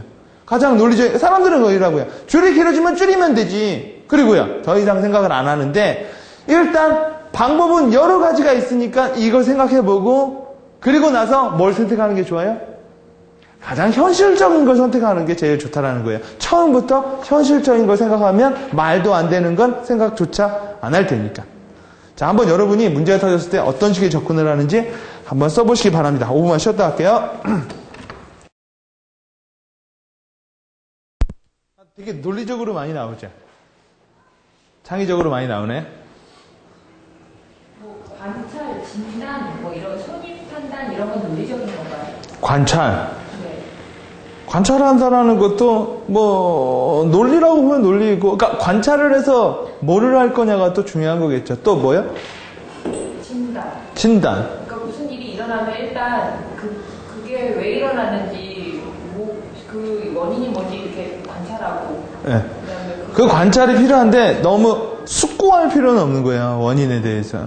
원인을 어느 정도 파악을 못하면 생각할 수가 없겠죠. 근데 그 원인에 너무 포커스를 맞추다 보면 결과가, 여러분, 원인은 결국 분석은 결국 분석을 위해서 하는 게 아니죠. 분석을 위해서 하는 걸 뭐라고 해요? 분석이 분석을 위해서 하는 걸 학술이라고 하는 거예요. 그죠? 근데 대부분 비즈니스는요, 성과에 포커스를 많이 맞춰요. 그죠? 한마디로 말해서 원인은 분명하지 않은데 성과는 되게 많이 냈어요. 그걸 기업은 좋아요. 기업은요, 한 만큼 성과를 내는 걸 좋아하는 조직이 아니에요. 기업이 어떤 걸 좋아하는 조직이에요? 기업도 되게 비논리예요. 여러분, 한 만큼 나오는 게 논리죠. 그럼 사람들은 이렇게 나오죠. 네가 성과가 나쁜 이유는 네가 노력을 안 했잖아. 이렇게 나오죠. 근데 여러분 생각해보세요. 그러면 한 만큼 덜 나오면요, 그거 바보라고 하죠. 그걸 적자 상태라고 하는 거예요. 투여는 많이 했는데 나오는 건 조금이야. 그죠? 한 만큼 나오는 게 과연 논리적인데 그걸 가장 바보짓이라고 하고요. 한마디로 100원 투자해서 100원 벌었어. 그러면 이렇게 나오죠? 왜 했냐, 그걸? 그죠? 근데 기업은요, 이거죠? 조금 하고요. 많이 나와야 돼요. 그렇게 하려면 어떻게 해야 돼요? 그걸 생각해내라는 거죠. 그죠? 그거 중에 하나 대표적인 게 뭐예요? 명품이라는 거잖아요. 그렇죠? 그러니까 이것도 브랜드라는 게 있거든요. 이걸 그냥 논리적으로 하면 난 이 원가를 주면 되는 거죠. 물론 유통비하고 뭐가 다 주면 되는 거잖아요. 그러니까 지가 먹는 마진비하고요. 근데 이게 브랜드가 돼서 예를 들어서 무슨 브랜드라고 하면 브랜드 값이라는 게 나와요. 여러분 아시겠지만 스타벅스 커피 값이 얼마나 되겠어요? 근데 스타벅스라는 게 붙여지면요. 그렇죠? 그거를 만들려고 어떻게 해요? 광고라는 거죠. 그걸 하려고 여러분 얼마나 비논리해요. 인테리어가 좋죠? 그러면 여러분 스스로 무슨 생각을 하는지 아세요? 비싸겠다. 그리고 돈 내요. 그렇죠? 근데 인테리어가 거지 같아요. 근데 많이 달래. 그러면요. 속 따라가는 거죠? 그렇죠? 근데 인테리어는요. 한 번 딱 박아놓으면, 해놓으면요. 돈이 더 이상 안 들어가거든요. 그죠? 그런 걸 우린 잘한다라는 거죠. 그죠? 여러분, 마케팅이라는 건 프라이스, 프로모션, 프로덕트, 플레이스 갖고 이리저리 해보는 거 아니에요. 근데 그거 안 해도 어느 정도 아웃풋이 상위로 나오는 걸 뭐라고 해요? 그럼 우린 그걸 브랜드라고 하는 거죠. 그죠? 그러니까 여러분이 그런 생각, 그러니까 물론 그래서 이러는 게 나오는 거예요. 논리적인 사람을 스페셜리스트라고 말을 하고요. 크리에이티브적인 사람을 제너럴리스트라고 말을 해요. 제너럴리스트들은 진단을 하더라도요. 한 분야에서 진단하는 게 아니라 여러 분야에서 진단을 하면서 뭐를 해요? 넓게 한다라는 거죠. 넓게 한다라는 건 뭐예요? 약간 너무 데스하게 하는 것보다 뭐예요? 어느 정도 것만 한다라는 거예요. 중요한 건 그게 아니니까. 그렇죠? 여러분 아시겠지만 상관이 되면 될수록 한 분야가 강화되는 게 아니라 다분화가 강화되는 패턴으로 가는 거죠. 그죠? 그러니까 내가 대리 때는요, 내가 사원일 때 내 일만 잘하면 돼요. 대리가 되면요, 사원 일도 잘 시켜야 돼요. 그렇죠? 내가 과장이 되면요, 대리 일도 잘 시켜야 돼요. 왜? 그게 내 일이죠. CEO가 되면요. 전 직원의 일을 다 잘해야 돼요. 그렇죠? 여러분이 진단하고 뭐 하는 것도 맞는 얘기예요. 근데 뭘 위해서 진단하냐라는 거죠. 뭘. 그럼 여러분이 가지고 있는 10시간이라면 진단을 뭘 위해서 해야 돼요? 성과를 위해서 해야죠. 그렇죠? 그럼 진단을 어느 정도가 아니라 뭐예요? 어느 정도 것만 해야 되는 거죠. 근데 여기 가운데다가 진단. 그러면 이제 큰일 나는 거죠. 그렇죠? 정말 크리에이티브한 사람들은요, 여기다 이제 이런 거 보자. 뭐 가능성을 모르는 사람이 있어요. 여러분, 창업자들은요, 크리에이티브가 셀까요? 로지컬이 셀까요? 그러면 창업자는 여기서 뭘 볼까요? 그렇죠. 가능성을 보는 거예요. 여러분, 누가 더, 전문 CEO가 더 많이 배웠어요? 일반적으로 창업자가 더 많이 배웠어요? 전문 CEO가 훨씬 많이 배웠죠. 전문 CEO는 뭘 봐요? 효율성. 그리고 여기에는 주식 차트. 그죠? 여기는 주주 배당. 뭐 이런 것만 보겠죠. 그러니까 머릿속에 그것만 있으니까 뭐예요? 그것만 되게 잘하는 거죠. 그래서 창업자는 회사를 키워놓고 뭐예요? CEO한테 맡겨놓고 걔는 더 재밌는 일을 하러 간다고요.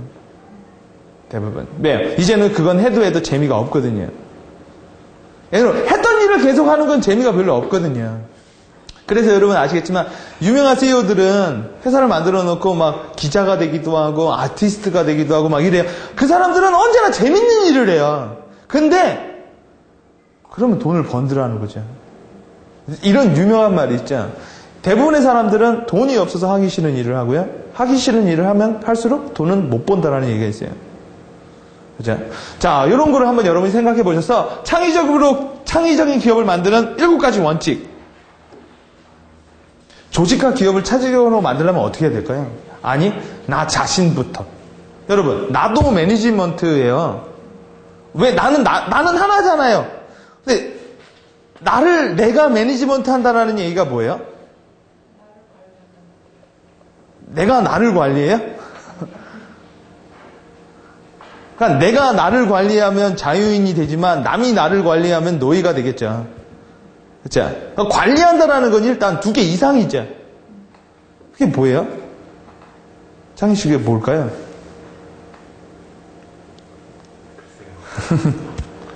여러분, 제가 독서 경영을 이게 하는 이유 중에 하나가 뭐냐면, 지식이라는 거는요, 단방에 올라오질 않아요. 지식을 운용하는 힘을 지혜라고 말을 해요. 그러니까 지혜로운 사람은 지식이 많아서가 아니라, 지식을 뛰어넘어버리면 지혜인이 돼요. 위스덤한 사람이 되거든요. 근데 지혜가 많아지면 예지력을 갖게 된다고 해요. 예지력이 뭐냐면 미래를 내다보는 거예요. 그죠? 그러니까 지식은 한마디로 말해서 작은 조각들의 여러 가지 것들을 이렇게 깨워 맞추는 걸 지혜의 힘이라고 말을 해요. 그러면 이렇게 되면 구조가 보이겠죠? 그 구조를 통해서 미래를 봐요. 그래서 기업자들은, 이런 사람들은 통찰력, 인사이트, 상자의 안을 볼 수 있느냐. 아무 근거도 없는데. 그런 사람들은 이제 통찰력을 가졌다고 말을 하는 거죠. 그래서 이게 공부를 하다 보면 어느 순간 이렇게 그러니까 점점 알아가면 누구나 공부를 해요. 왜? 공부하는 재미가 있거든요. 그죠?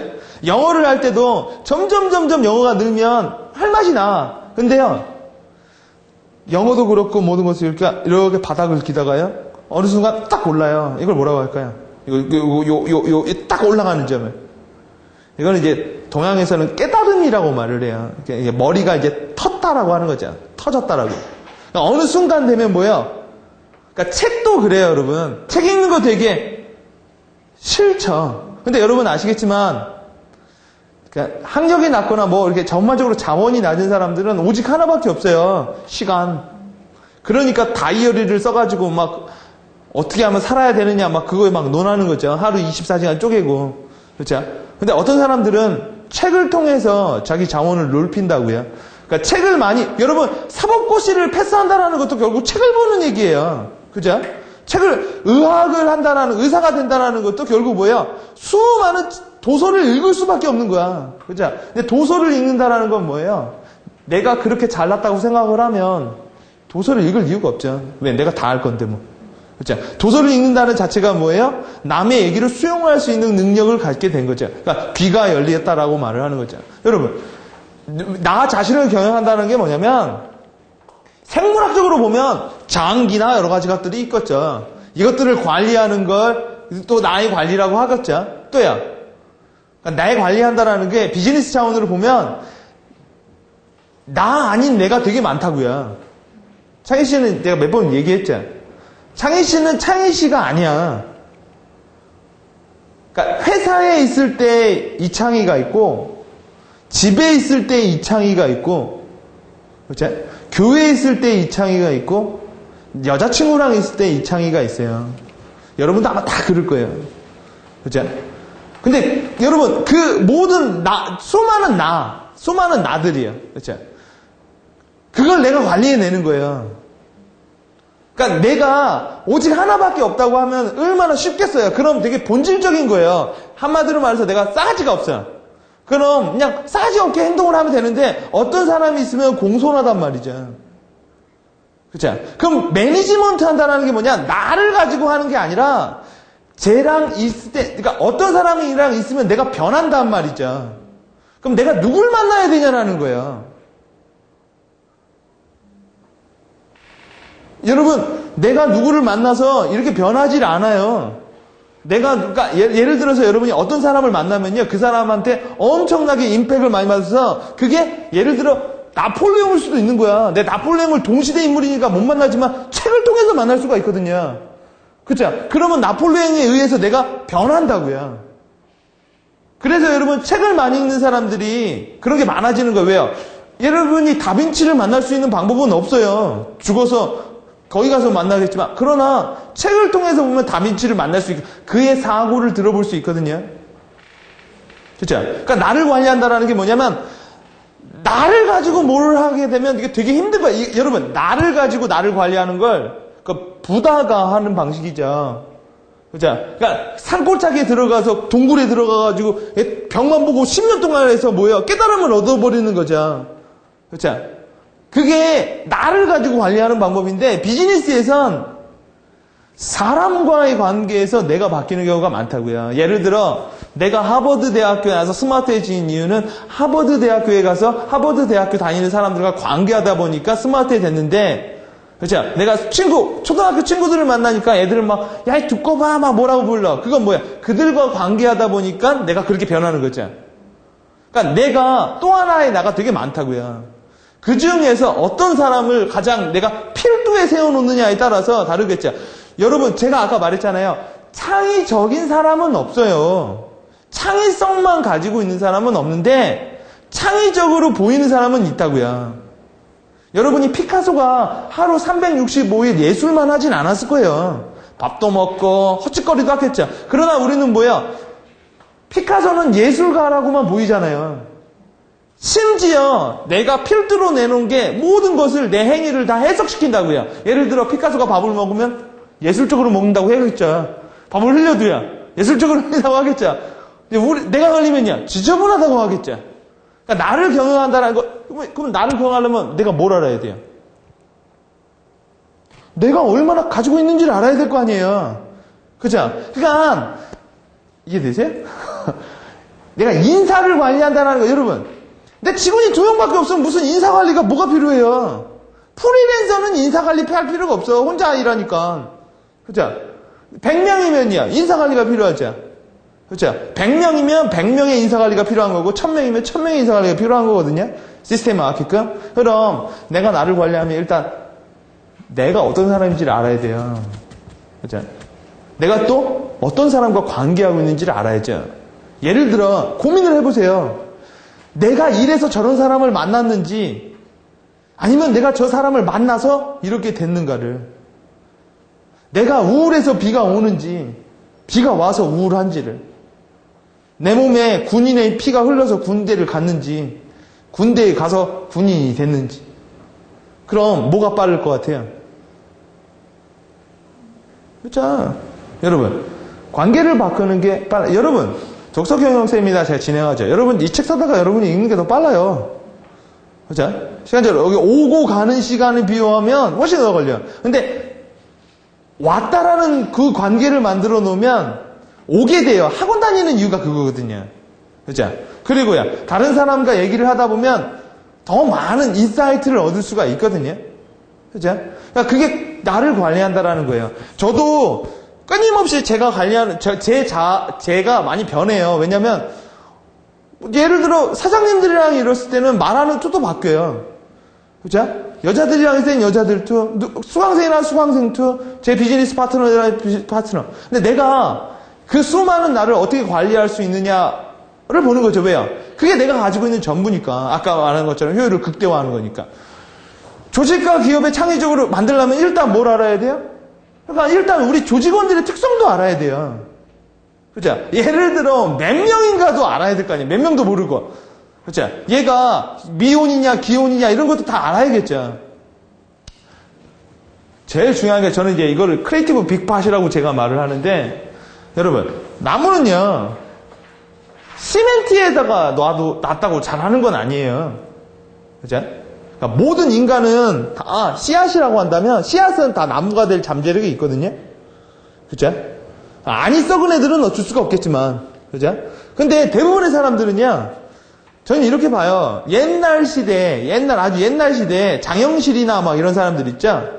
이런 사람들은 그 세종대왕을 만났기 때문에 이게 자기의 잠재력이 터진 거지, 세종대왕이 없었으면 그냥 일개 노예 중에 하나였겠죠. 정약용도 정조를 만나가지고 자기 능력을 키운 거 아니겠어요? 그죠? 정말 뛰어나면 그런 거 다 필요 없이 무조건 성과를 낸다라는 건 정말 유토피아적인 마인드예요. 예를 들어. 그죠? 아무리 능력이 뛰어나도 자원이 없으면, 그러니까 머리가 정말 뛰어나도야 일찍 죽어버리면 아무 의미가 없는 것처럼. 그러니까 여러분이 창의력이라는 걸 키워내려면 이 식물을 가지고 하는 것이 아니라 뭐예요? 이 화분을 가지고 얘기를 해야 된다라는 거죠. 예를 들어 이 빅팟, 그러니까 크리에이티브 빅팟, 이거를 어떻게 내가 해주느냐에 따라서, 여러분 분갈이라고 아시죠? 이따만한 거 하려면 계속 분갈이를 해줘야 돼요. 근데 제일 필요한 게 뭐냐면, 크리에이티브 빅팟에서 제일 필요한 게 뭘까요? 모티브예요. 모티브. 그러니까 모티브를 얻으려면 여러분이 그걸 알아야 돼요. 창의력이 돼서 뭐가 얻겠다라고 알려주는 건 좋은 모티브가 아니에요. 왜 그러냐면, 사람들은 창의력을 통해서 네가 이런 거 해낼 수 있어 라는 건 안 얻어도 그만이라고 생각을 해요. 예를 들어 네가 토플 점수를 갖고 오면 과장이 될 수 있어 라고 하는 것과, 토플 점수를 안 갖고 오면 너 대리에서 사원 돼, 이건 전혀 모티브가 다르거든요. 그죠? 그러니까 공부 열심히 하면 훌륭한 사람 대학을 갈 수 있어 와. 너 공부 안 하면 대학 못 간다? 이건 똑같은 내용인데 모티브가 좀 달라요. 예를 들어 여러분 스스로가 아니면 여러분 팀원 조직한테 얘기할 땐 창의력이 있어서 우리 회사가 크게 성공을 한다라고 말을 하는 것도 좋지만 창의력이 없었을 때 우리 회사가 얼마만큼 암울해지느냐를 보여주는 게 훨씬 더 모티브가 강해요. 그래서 뭔가 성공하는 사람들의 대부분은요, 바닥을 친 사람들이 많아요. 그죠? 그러니까 언제 바닥을 치느냐의 문제라고요. 내가 나의 한계를 빨리 알아버리면 빨리 대안을 생각해내거든요. 근데 그게 없다고 하면 뭐야? 그런 생각을 안 하겠죠. 그래서 여러분 스스로에게 모티브를 주는 것이 있고, 혹은요, 여러분 조직원 팀원들한테 모티브를, 그리고 여러분 내가 만약 팀장이라면 팀장은 크리에이티브 할 필요가 없어요. 왜냐하면 팀장이 크리에이티브 하면요, 팀원들이 안 크리에이티브예요. 대부분. 팀장이 로지컬하면요, 팀원들이 크리에이티브한 부분이 있어요. 근데 로지컬한데 크리에이티브, 그러니까 껍데기는 크리에이티브하고 안은 로지컬해야 돼요. 그러니까 완전히 로지컬해버리면 크리에이티브한 게 아니라 로지컬해버려 애들도. 왜요? 저게 답인 줄 알고요. 그러니까 여러분 이런 게 있죠. 팀장이 하는 거마다 팀원들은 보고요, 배워요. 저렇게 해야 내가 저 자리에 갈 수 있겠구나. 근데 여러분이 원하는 게 또 하나의 나를 만들고 싶으면 그렇게 하면 되는데, 여러분이 크리에이티브가 필요하다면 뭐예요? 크리에이티브가 필요하다라는 척은 해줘야 된다고요. 그래야 뭐예요? 그걸 따라하겠죠. 그리고 여러분은 그 크리에이티브한 사람들을 뭐 하면 되는 거예요? 매니지먼트를 하면 되는 거예요. 왜요? 크리에이티브는 자원이 들어왔을 때 꽃을 피는 거지, 아이디어 하나만으로 꽃을 피는 경우가 어딨어요. 그죠? 아이디어는 너무 많아. 그 아이디어를 실행할 자원과 시간과 인원이 없는 거죠.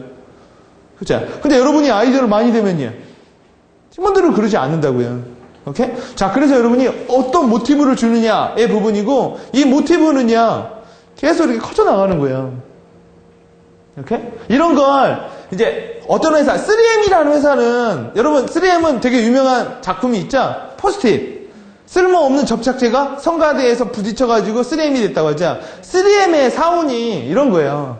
왕자를 만들려면 수많은 개구리랑 뽀뽀를 해야 돼요. 그러니까 뽀뽀하기 싫으면 왕자가 될 수 없다는 거죠. 그러니까 이런 게 사운, 이게 하드웨어적인 게 뭐예요? 뭐 예를 들어 막 야후나 이런 데 가면 막 카페테리아 만들어주고 막 이런단 말이에요. 그죠? 그렇죠? 그런 게 힘들다라고 하면 소프트웨어적으로 그런 빅팟을 만들어줘야 돼요. 크리에이티브 팟, 즉 뭐예요? 제도를. 그렇죠? 기업 문화라는 거죠. 그 제도가 그 유형적으로 아니라 인식적으로 되는 행태를. 그렇죠? 자, 이렇게 3M은 이런 정신을 많이 하다 보니까 뭐예요? 사람들이 뭐예요? 헛짓을 해도 그냥 개구리 한번 만났다고 생각을 한다고요. 그런 문화가 있다 보니까 뭐예요? 강화가 되는 거죠. 얘네들 여러분 슬로건이 뭐죠? 이노베이션이잖아요. 그렇죠? 자, 그리고 구글은 회사를 구글이라고 안 불러요. 회사를 구글 캠퍼스라고 부르지. 왜 그럴까요? 구글은요, 가지고 있는 자원을 극대화하는 게 아니라 걔네들은 계속 R&D를 하고 싶어 하는 거예요. 그 와중에서 나온 게 지메일이라는 거죠. 여러분 지메일 아시죠? 지메일, 네, 그렇죠. 지메일은 직원 아이디어였어요. 직원이 이렇게 말을 했대죠. 이메일 할 때 그냥 1기가씩 줘요. 근데 그게 처음에 지메일이 나왔을 때 사람들이 다 말도 안 된다고 그랬어요. 왜요? 어떻게 하드웨어를 주냐라는 거죠. 하드웨어를. 왜냐면 그 당시에 많이 해도 100메가 뭐였는데 어떻게 1기가를 주냐라는 거죠. 근데 좋다라는 거죠. 근데 실제적으로 그게 부족하다 보니까 초대하는 방식으로 줬죠. 지메일을 쓰는 애가 다른 애를 추천한 사람에 한해서 줬지. 그러니까 상대적으로 뭐예요? 지메일을 갖고 있는 사람들은 상당히 약간 뭔가 프리스티지한 느낌이 있었다고요. 그리고요, 자기네들이 하드웨어를 만들어 버렸잖아요. 그러니까 IBM이나 이런 하드웨어를 써버리는 게 아니라. 그래서 얘네들은 직원들이 한 5,000명 정도 되는데 다들 뭐예요? 학교 생활을 하고 다닌다는 거죠. 자, 업무 시간의 20%는 자기 개발을 시키고 이 개발을 통해서 뭐를 해요? 회사가 혁신하는 거예요. 그리고요, 그 성과에 대해서는 돌려주고요. 제가 말했죠. 아이디어를 내라 하는데 소유권을 잡아주지 않으면 아무도 안 내는 거, 그게 논리라고요. 그렇죠? 여러분 같으면 내겠어요? 안 내죠. 아이디어를 냈다가 회사에서 다 뺏어가면요. 이렇게 배우는 거죠. 아이디어를 안 내는 게 낫겠구나. 그렇죠? 아이디어를 냈는데 팀장이 또 헛소리 한다라고 하면요. 말을 안 하는 게 더 낫겠구나. 그렇죠? 근데 그런 걸 계속 가르쳐주면 뭐가 되는 거예요? 그냥 창의력은 왜? 스팟이 안 나, 그러니까 화분이 없으니까. 예를 들어 그건 이런 거예요. 직원을 콘크리트 바닥에다 놓고요. 뚫으라는 거죠. 콘크리트. 근데 그렇게 뚫는 사람도 있어요. 그런 뚫는 사람은 대부분 자기 사업이에요. 왜냐면 여러분 스포츠맨들이요. 자기 개발 의욕이 강한 이유 중에 하나가 자기가 다 먹거든요. 그렇죠? 박현아나 하는 거 있죠. 여러분, 공중 3회전을 했어. 그러면 넘어지고 하고 해도 뭐예요? 결국 해내면 모든 건 자기 성과라고요. 그렇죠? 그러니까 시멘트 바닥을 뚫으라고 하면 뚫죠. 왜요? 내 거고 내가 해야 된다면. 근데 그렇지 않다면요. 할 이유가 없죠. 근데 조직에서는 그렇게 할 만한 그걸 주죠. 뭐예요? 조직에서는 상대적으로 권한을 더 많이 주거나요. 그렇죠? 아니면요. 그런 성과를 냈다는 뿌듯함. 왜냐하면 사람들은 실제적으로 인재들은요. 꿈은 높은데 자기 혼자 하려면 한계에 부딪히기 때문에 조직에 들어가는 경우도 되게 많거든요. 그러니까 혼자 하게 되면 예를 들어 컴퓨터도 사야죠. 세무도 해야죠. 이런 게 귀찮다 보니까 뭐예요? 조직에 와가지고 일을 할 때는 그때는 뭘 성과로 소유권을 줄 수 있을까요? 포트폴리오라는 걸 줄 수 있는 거예요. 포트폴리오는. 왜요? 그런 사람들은 대부분 경험을 쌓아가지고 뭐예요? 나중에 더 큰 회사, 더 큰 조직. 근데 그거와 함께 회사가 계속 커지죠. 그러면 굳이 나갈 이유가 없다라는 생각을 하게 되는 거죠. 그래서 그런 자기개발 크리에이티브력을 많이 필요로 하는 회사들은 회사 조직을 파트너십 제도로 많이 운영을 하잖아요. 그죠? 그러니까 파트너십, 그러니까 예를 들어 법률 회사 같은 경우에는 개인의 그 퍼포먼스가 되게 중요해서 파트너라는 말을 하죠. 로펌 같은 경우에는요. 그죠? 여러분, 병원도 그래요. 이제 병원도. 그죠? 병원도 해봤자 월급 받는 거라면 뭐예요? 안 하겠죠. 그냥 나가서 개인 회사 차리다. 그러나 또 뭐가 있죠? 성과 말고 리스펙이라는 게 있거든요. 그죠? 한마디로 개인 병원 원장이냐, 서울대학교 병원 교수냐. 왜냐면 어떤 사람들은 자기의 그런 프리스티지한 거, 자기의 가치를 돈 이상의 것인 리스펙으로 찾는 사람들도 많으니까. 그래서 제가 말했죠. 내가 뭘 운영하려면 일단 걔가 뭔지를 알아야지 운영이 잘 되는 거예요. 자, 이렇게. 그럼 여러분 SK텔레콤이 이걸 무너뜨리고요. 회사를 공원으로 만들 수는 없잖아요. 미국의 유명한 기업들은 다 회사가 공원처럼 돼 있어요. 그러니까 이게 부럽죠. 근데 실질적으로 우리나라에서 그게 힘들단 말이야. 왜냐면 일단 여러분 아시겠지만 땅덩어리의 문제도 있는 거고. 물론 지방에 가면 되겠지만 사람들은 공원에 가서 KTX 타고 2시간 갈 생각은 안 하니까. 그러다 보니까 하드웨어적인 게 아니라 이런 소프트웨어적인 거를 많이 바꾼대요. 예를 들어 이런 걸 깨버리면요. 여러분 아이디어가 안 나오는 이유 중에 하나는 뭐냐면 직급체계라는 것도 있는 거예요. 왜? 내가 아이디어가 있어요. 그 사장님한테 바로 사장님한테 바로 말하면 이거 뭐예요? 바보 되는 거죠. 근데 이렇게 넘어가면 그게 있단 말이죠. 결국 대리가 그 말하면 대리가 얄밉다라는 거죠. 결국 내 아이디어 대리가 하면은 내가 못하러 해요. 그러다 보니까 아예 없애버리는 거예요. 근데 없애버리면 좋은 거냐? 크리에이티비티가 올라가면 좋은 게 아니라 또 나쁜 게 또 생겨나요. 왜요? 로직이 없어진다고요. 대신요. 기업이 뭔가 하게 되면 이렇게 파워풀하게 이렇게 추진력이 좀 약해진다라는 거죠. 왜요? 뭘 하더라도 협의해야죠. 협상해야죠. 뭐 해야죠. 그러니까 속도가 늦어요. 그죠? 그러니까 이것도 뭐예요, 여러분? 우리나라가 옛날에 새마을 운동하고 뭐 할 때는요. 이런 얘기가 안 나왔겠죠. 그때는 이런 게 필요가 없을 테니까. 지금은요. 필요할 때니까 나온 거겠죠. 제가 맨날 이런 얘기를 많이 해요. 아는 게 힘이다? 모르는 게 약일 수도 있어요. 근데 이 논리는 내가 어디에 가서 뭘 쓰느냐에 붙여 써먹는 말일 뿐이에요. 그렇죠? 모르는 게 약이다? 그게 진리도 아니고 아는 게 진리도 아니에요. 어떤 거는 모르는 게 약일 수도 있어요. 어떤 건 알아야만 힘이 되는 경우가 있죠. 문제는요. 뭘 대상으로 지금 내가 얘기를 하느냐의 부분이겠죠. 또 하나 뭐 이런 것도 많이 한다고요. 독서 토론 혹은 회사가 뭐 이런 거 많죠. 일주일에 한 번씩 뭐 영화 보러 가기. 예? 근데 이런 거 하기가 또 어렵죠. 왜요? 그러니까 이게 기업 문화라는 게 이게 창의력이라는 게 쉽다라는 게 아니라 회사가요. 이런 거를 할 때는 더 발전하자가 아니라 회사는 대부분 문제에 부딪혔을 때 그걸 뚫는 방식에서 이걸 생각하는 경우가 되게 많아요. 그러니까 지금 요새 공기관이 혁신 하잖아요. 그건 공기관이 스스로가 한 게 아니라 일단 매를 맞으니까. 그렇죠? 그러니까 되게 그러니까 뭔가 때리니까 나오는 게 되게 많거든요. 대부분. 인간은 되게 그게 많아요. 그러니까 스스로가 먼저 해버리면 그게 나오는 거죠. 그러니까 이런 것들은 이제 뭐예요? 그러니까 왜 여러분 독서 토론회 같은 걸까요? 왜 하필? 왜냐면 공통된 주제를 가지고 얘기하기는 책이 좋아서 그런 거예요. 예를 들어 관리과, 총무과 뭐가 있으면 다 자기 분야에 관심이 많거든요. 그죠? 그래서 예를 들어 여러분 책을 봐도 뭐 인사과 하는 사람은 인사만 봐. HR 책만. 마케팅 하는 사람은 마케팅. 그렇죠? 근데 여러분 언제나 이 베스트셀러 보면 히트되는 책은요. 뭐 몰입, 뭐 시크릿 이런 책들이에요. 왜요? 전반적으로 공유할 수 있는 책들이거든요.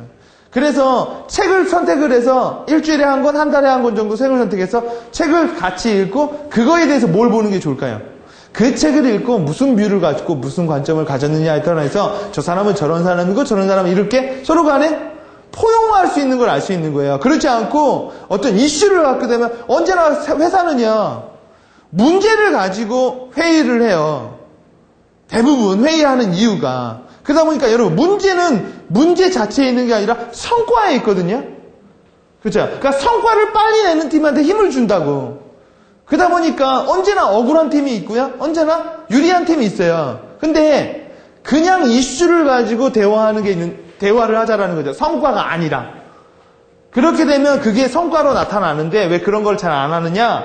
성과가 너무 늦게 나오니까. 그렇죠? 그러니까 R&D 안 하는 이유랑 똑같은 거예요. 그렇죠? 그래서 요새는 자기 개발 많이 시키잖아요.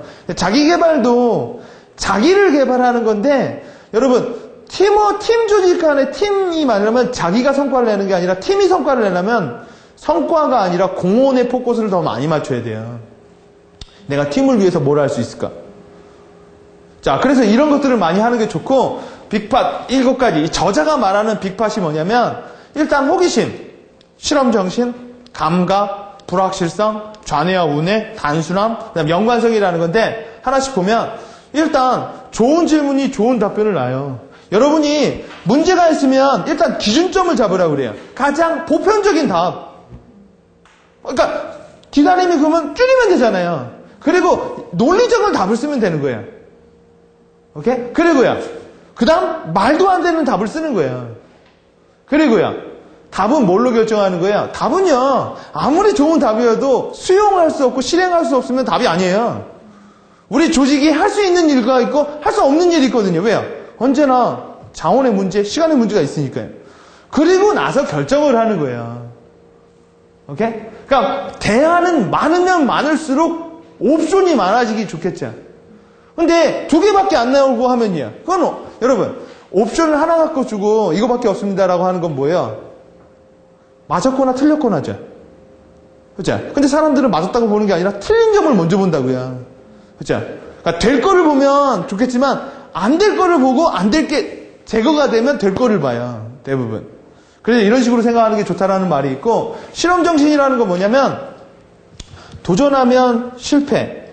실패를 통해 여러분 도전한다라는 거에 대해서 이게 여러분 이거는 평면인데 이거는 입체죠. 그러니까 어떤 문제에 대해서는요 실패를 볼 수도 있고 도전을 볼 수도 있고 그건 자기가 보고 싶은 걸 보는 것 뿐이에요. 근데 어떤 애가 실패를 봐버리면요 일단 회피해요. 그리고요 일단 방어한다고요. 그러니까 뭐 이렇게 말해요. 이거 한번 해봐. 그러면 시간이 없어서요. 이 업무도 바쁜데요. 그 분야는 방어하고 회피하는 분야는 창의 수정하고는 반대적입니다. 예? 회피하고 방어는 실패하고 나서 방어와 회피로 들어가는 문제는 이 창의적인 거하고는 좀 반대적인 거예요. 회피하고 방어를 하게 되면요. 새로운 걸 안 하죠. 그러니까 새로운 걸 안 하면서 창의성에 그러니까, 그렇죠. 도전을 하게 됐는데, 어떤 면에서 이제 뒤에 나오지만, 성공을 봐버리면 뭐 하게 되지만, 일단 실패를 봐버리면요. 이게 자연적으로 부수적으로 나온다라는 거예요. 그러니까 결론은 뭐예요? 아무것도 안 한다라는 거죠. 크리에이티비티, 이게 상당히 논리적인 거예요. 근데 예를 들어, 이렇게 봐버리면요. 이렇게 봐버리는 게 나오는 거예요. 여러분, 이거는요, 성공할 수도 있고 실패할 수도 있는 거예요. 예를 들어 내가 어떤 사업 모델을 갖고 나왔어요. 그 사업 모델은 성공만 있는 게 아니에요. 실패도 있고 성공도 있어요. 그렇죠? 그래서 인간은 뭐를 해야 돼요?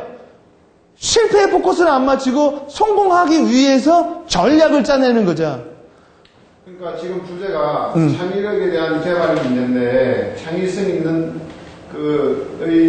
도전 업무하는 문제인데 성공을 하면 오히려 거기 안 가고 도취될 수 있어. 새로운 도전을 안 할 수가 있고 그렇죠. 할 수 있다는 거죠. 그렇죠. 그것은 창의력이 아니라는 거죠. 그렇죠. 창의성을 키우는데 이게 여러분이 성공이 아니라 가능성이라고도 봐야겠죠.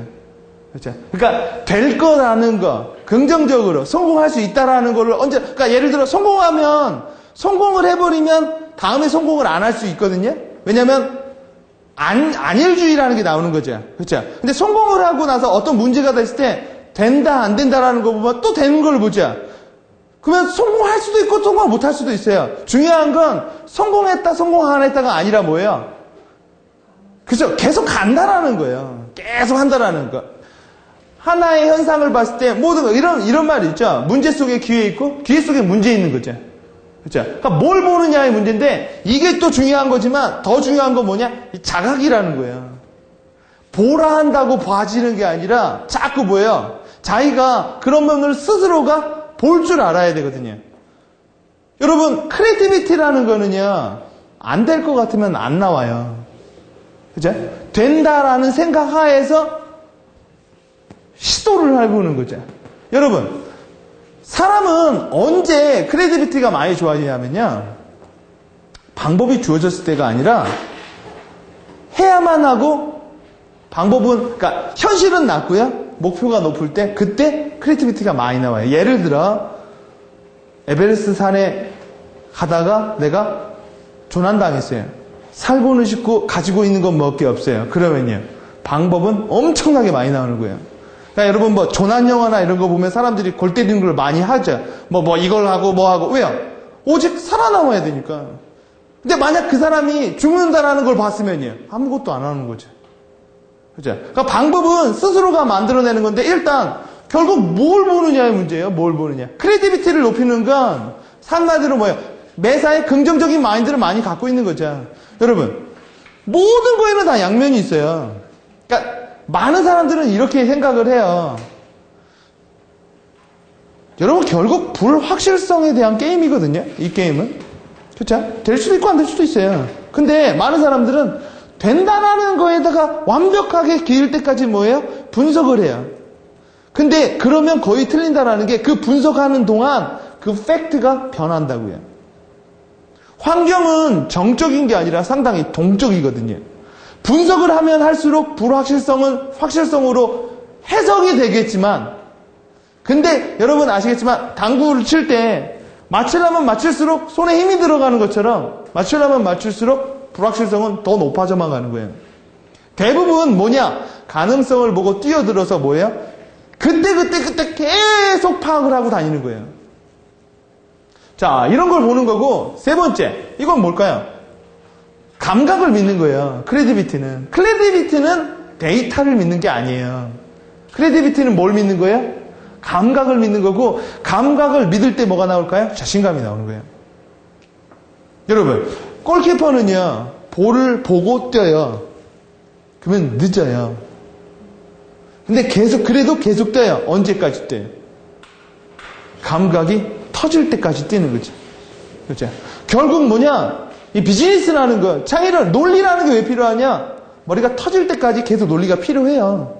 어느 순간 알면 뭐예요? 그냥 보인다라는 거죠. 근데 많은 사람들은 감각을 안 써요.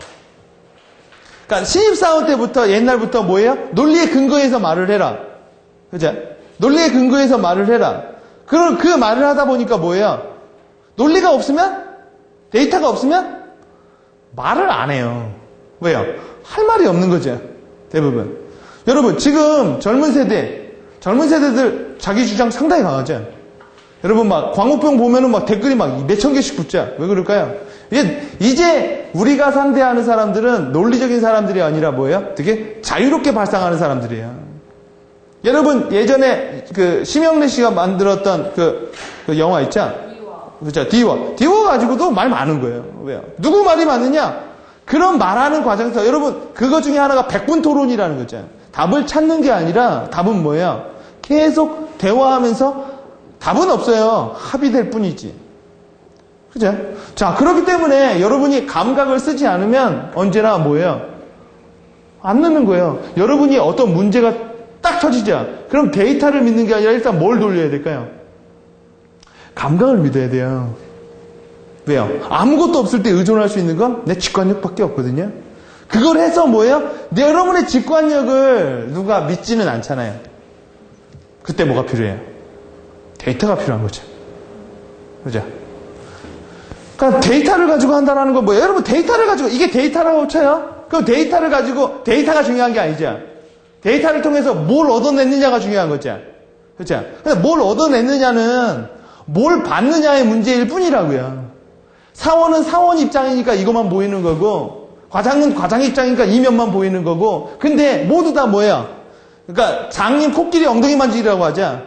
모든 사람은 실체를 못 보고 뭐야? 자기가 보고 싶은 걸 볼 뿐이라는 거죠. 그래서 일단 어디를 보느냐가 되게 중요한 거예요. 그래서 저자도 이런 말이죠. 창의력을 높이기 이전에 보는 법을 알아야 되고 듣는 법을 알아야 된다는 거예요. 자, 이런 부분. 자, 그 다음 불확실성. 다빈치는 왜 스케치를 했다고 그래요? 모르니까 스케치를 했다고 그랬죠. 그리고 얘는요 몰랐대요. 끝까지. 근데 얘의 그런 탐구, 관찰하는 게 사람들은 모르면요 그냥 모르는 채로 놔요. 그렇죠? 근데 얘는 계속 뭐야? 스케치를 한 거야. 그래서 다빈치는요 스케치북이 유명한 거예요. 다빈치는 그 당시에 비행기, 헬리콥터, 탱크 다 스케치해냈다는 거죠. 만든 적은 없어요. 그죠? 자, 이런 거, 불확실성에 대한 거. 자, 좌뇌와 우뇌 얘기했죠. 좌뇌와 우뇌를 통합한다라는 게 이렇게 생각한다는 게 아니라 뭘까요? 뭐부터 생각할 거냐라는 거죠. 뭐부터. 이렇게 생각을 하게 되면 크레디비티라는 없어요. 왜요? 당연히 이거 아니에요. 그죠? 근데 크레디비티부터 생각하면요. 로직이 뭘로 들어와요? 로직은 여러분의 직관력을 설득력으로 이렇게 밀어주는 근거로서 작업을 하는 거야. 로지컬한 사람은 돈을 못 벌어요. 대부분. 크리에이티브한 사람이 돈을 벌지. 로지컬한 사람은 돈을 못 버는 거 아니야. 돈을 로지컬하게 벌어요. 한 만큼. 그죠? 근데 크리에이티브한 사람은요. 크리에이티브하게 벌기도 하고 크리에이티브하게 돈을 날리기도 하죠. 자, 그래서 단순함. 여러분. 현상은 되게 많죠. 이걸 위로 생각하면요. 단순하지죠. 결국 이게 뭐냐. 이거 점가면 아니야? 그죠? 그러니까 위로 생각하면요. 더 단순해지는 거죠. 그러니까 복잡한 걸 한마디로 자꾸 얘기하라고 하면, 단순화시키라고 하면 할수록 뭐예요? 크리에이티비티가 나올 수밖에 없는 거예요. 상위의 개념. 여러분, 사원이면 대리고, 대리면 사장이거든요. 위로 올라가면 갈수록 뭐예요? 단순화한다라는 거가 많다고요. 복잡화해주는 게 아니라 뭐예요? 단순화돼 가는 거예요. 단순화는 뭐예요? 제거와 통합이라는 게 있다라는 거죠. 자, 즉 단순합은 통합화랑 똑같은 얘기예요. 자, 그리고요 마지막으로 하나가 아닌 두 개 이상을 해석할 필요가 있어요. 여러분은 우리는 커피를 커피로 해석하죠. 그게 일원칙이야. 그러나 커피는 문화일 수도 있고, 커피는 사랑일 수도 있고, 커피는 뭐일 수도 있다는, 커피는 여러분 진통제일 수도 있다는 거죠. 그 해석을 되게 다양하게, 맥가이버가 이런 걸 많이 하는 거죠. 그렇죠? 맥가이버는 뭐예요? 단순한 걸 가지고 어디에다 붙이느냐에 따라서 그게 화학적, 여러분 요새 광우병 나오는 것도 그 단백질이 혼자 있을 땐 괜찮은데 뭐랑 부딪히면 변형시킨다라는 거죠. 그죠? 그 문제잖아요. 자, 그래서 여러분이 어떤 문제가 있으면 해석을 달리해야 돼요. 예를 들어 여러분 침대에 있으면 침대는 뭐예요? 그냥 편안한 거죠. 그냥 잠자기 위한 토요. 근데 과학으로 해석하는 걸 에이스 침대라고 하는 거고, 허리 뭐 하는 거라고 하는 걸 또 뭐라고 하는 거고, 침대를 부로 상징하면 또 뭐로 하는 거고, 침대를 자동차로 생각하면 뭐 모빌하우스가 나오는 거고, 그걸 또 뭘로 해석을 하면 뭐가 되는 거고, 뭘로 해석을 하면 뭐가 되는 거고, 왜냐면 해석의 범위가, 논리의 범위가 멀면 멀수록 크리에이티브해지는 거예요. 침대는 먹는 거다. 침대는 먹는 게 아니죠. 근데 침대를 먹는 거야. 그래서 어떤 젤리를 만들어놓은 회사들이 그걸 만들어서 이벤트로 뭐를 해서 거기서 자고 먹는다고 쳐요. 흙은 흙인데 흙이 황토로도 됐죠. 황토 침대도 나오죠. 그죠? 물은 뭔데 물이 물침대로도 나오기도 하고. 그죠? 해석의 범위. 사람들은 예를 들어 칠판 하면 뭐야? 칠판은 글을 쓰는 뭐뭐다. 칠판은 다른 거다. 칠판은 욕을 하는 거다. 제가 어떤 분이 칠판은 사이트다라고 해서 이번에 선거할 때요. 이 싸이월드 있죠. 그걸 선거 게시판 벽보로 해가지고 한 사람도 있거든요.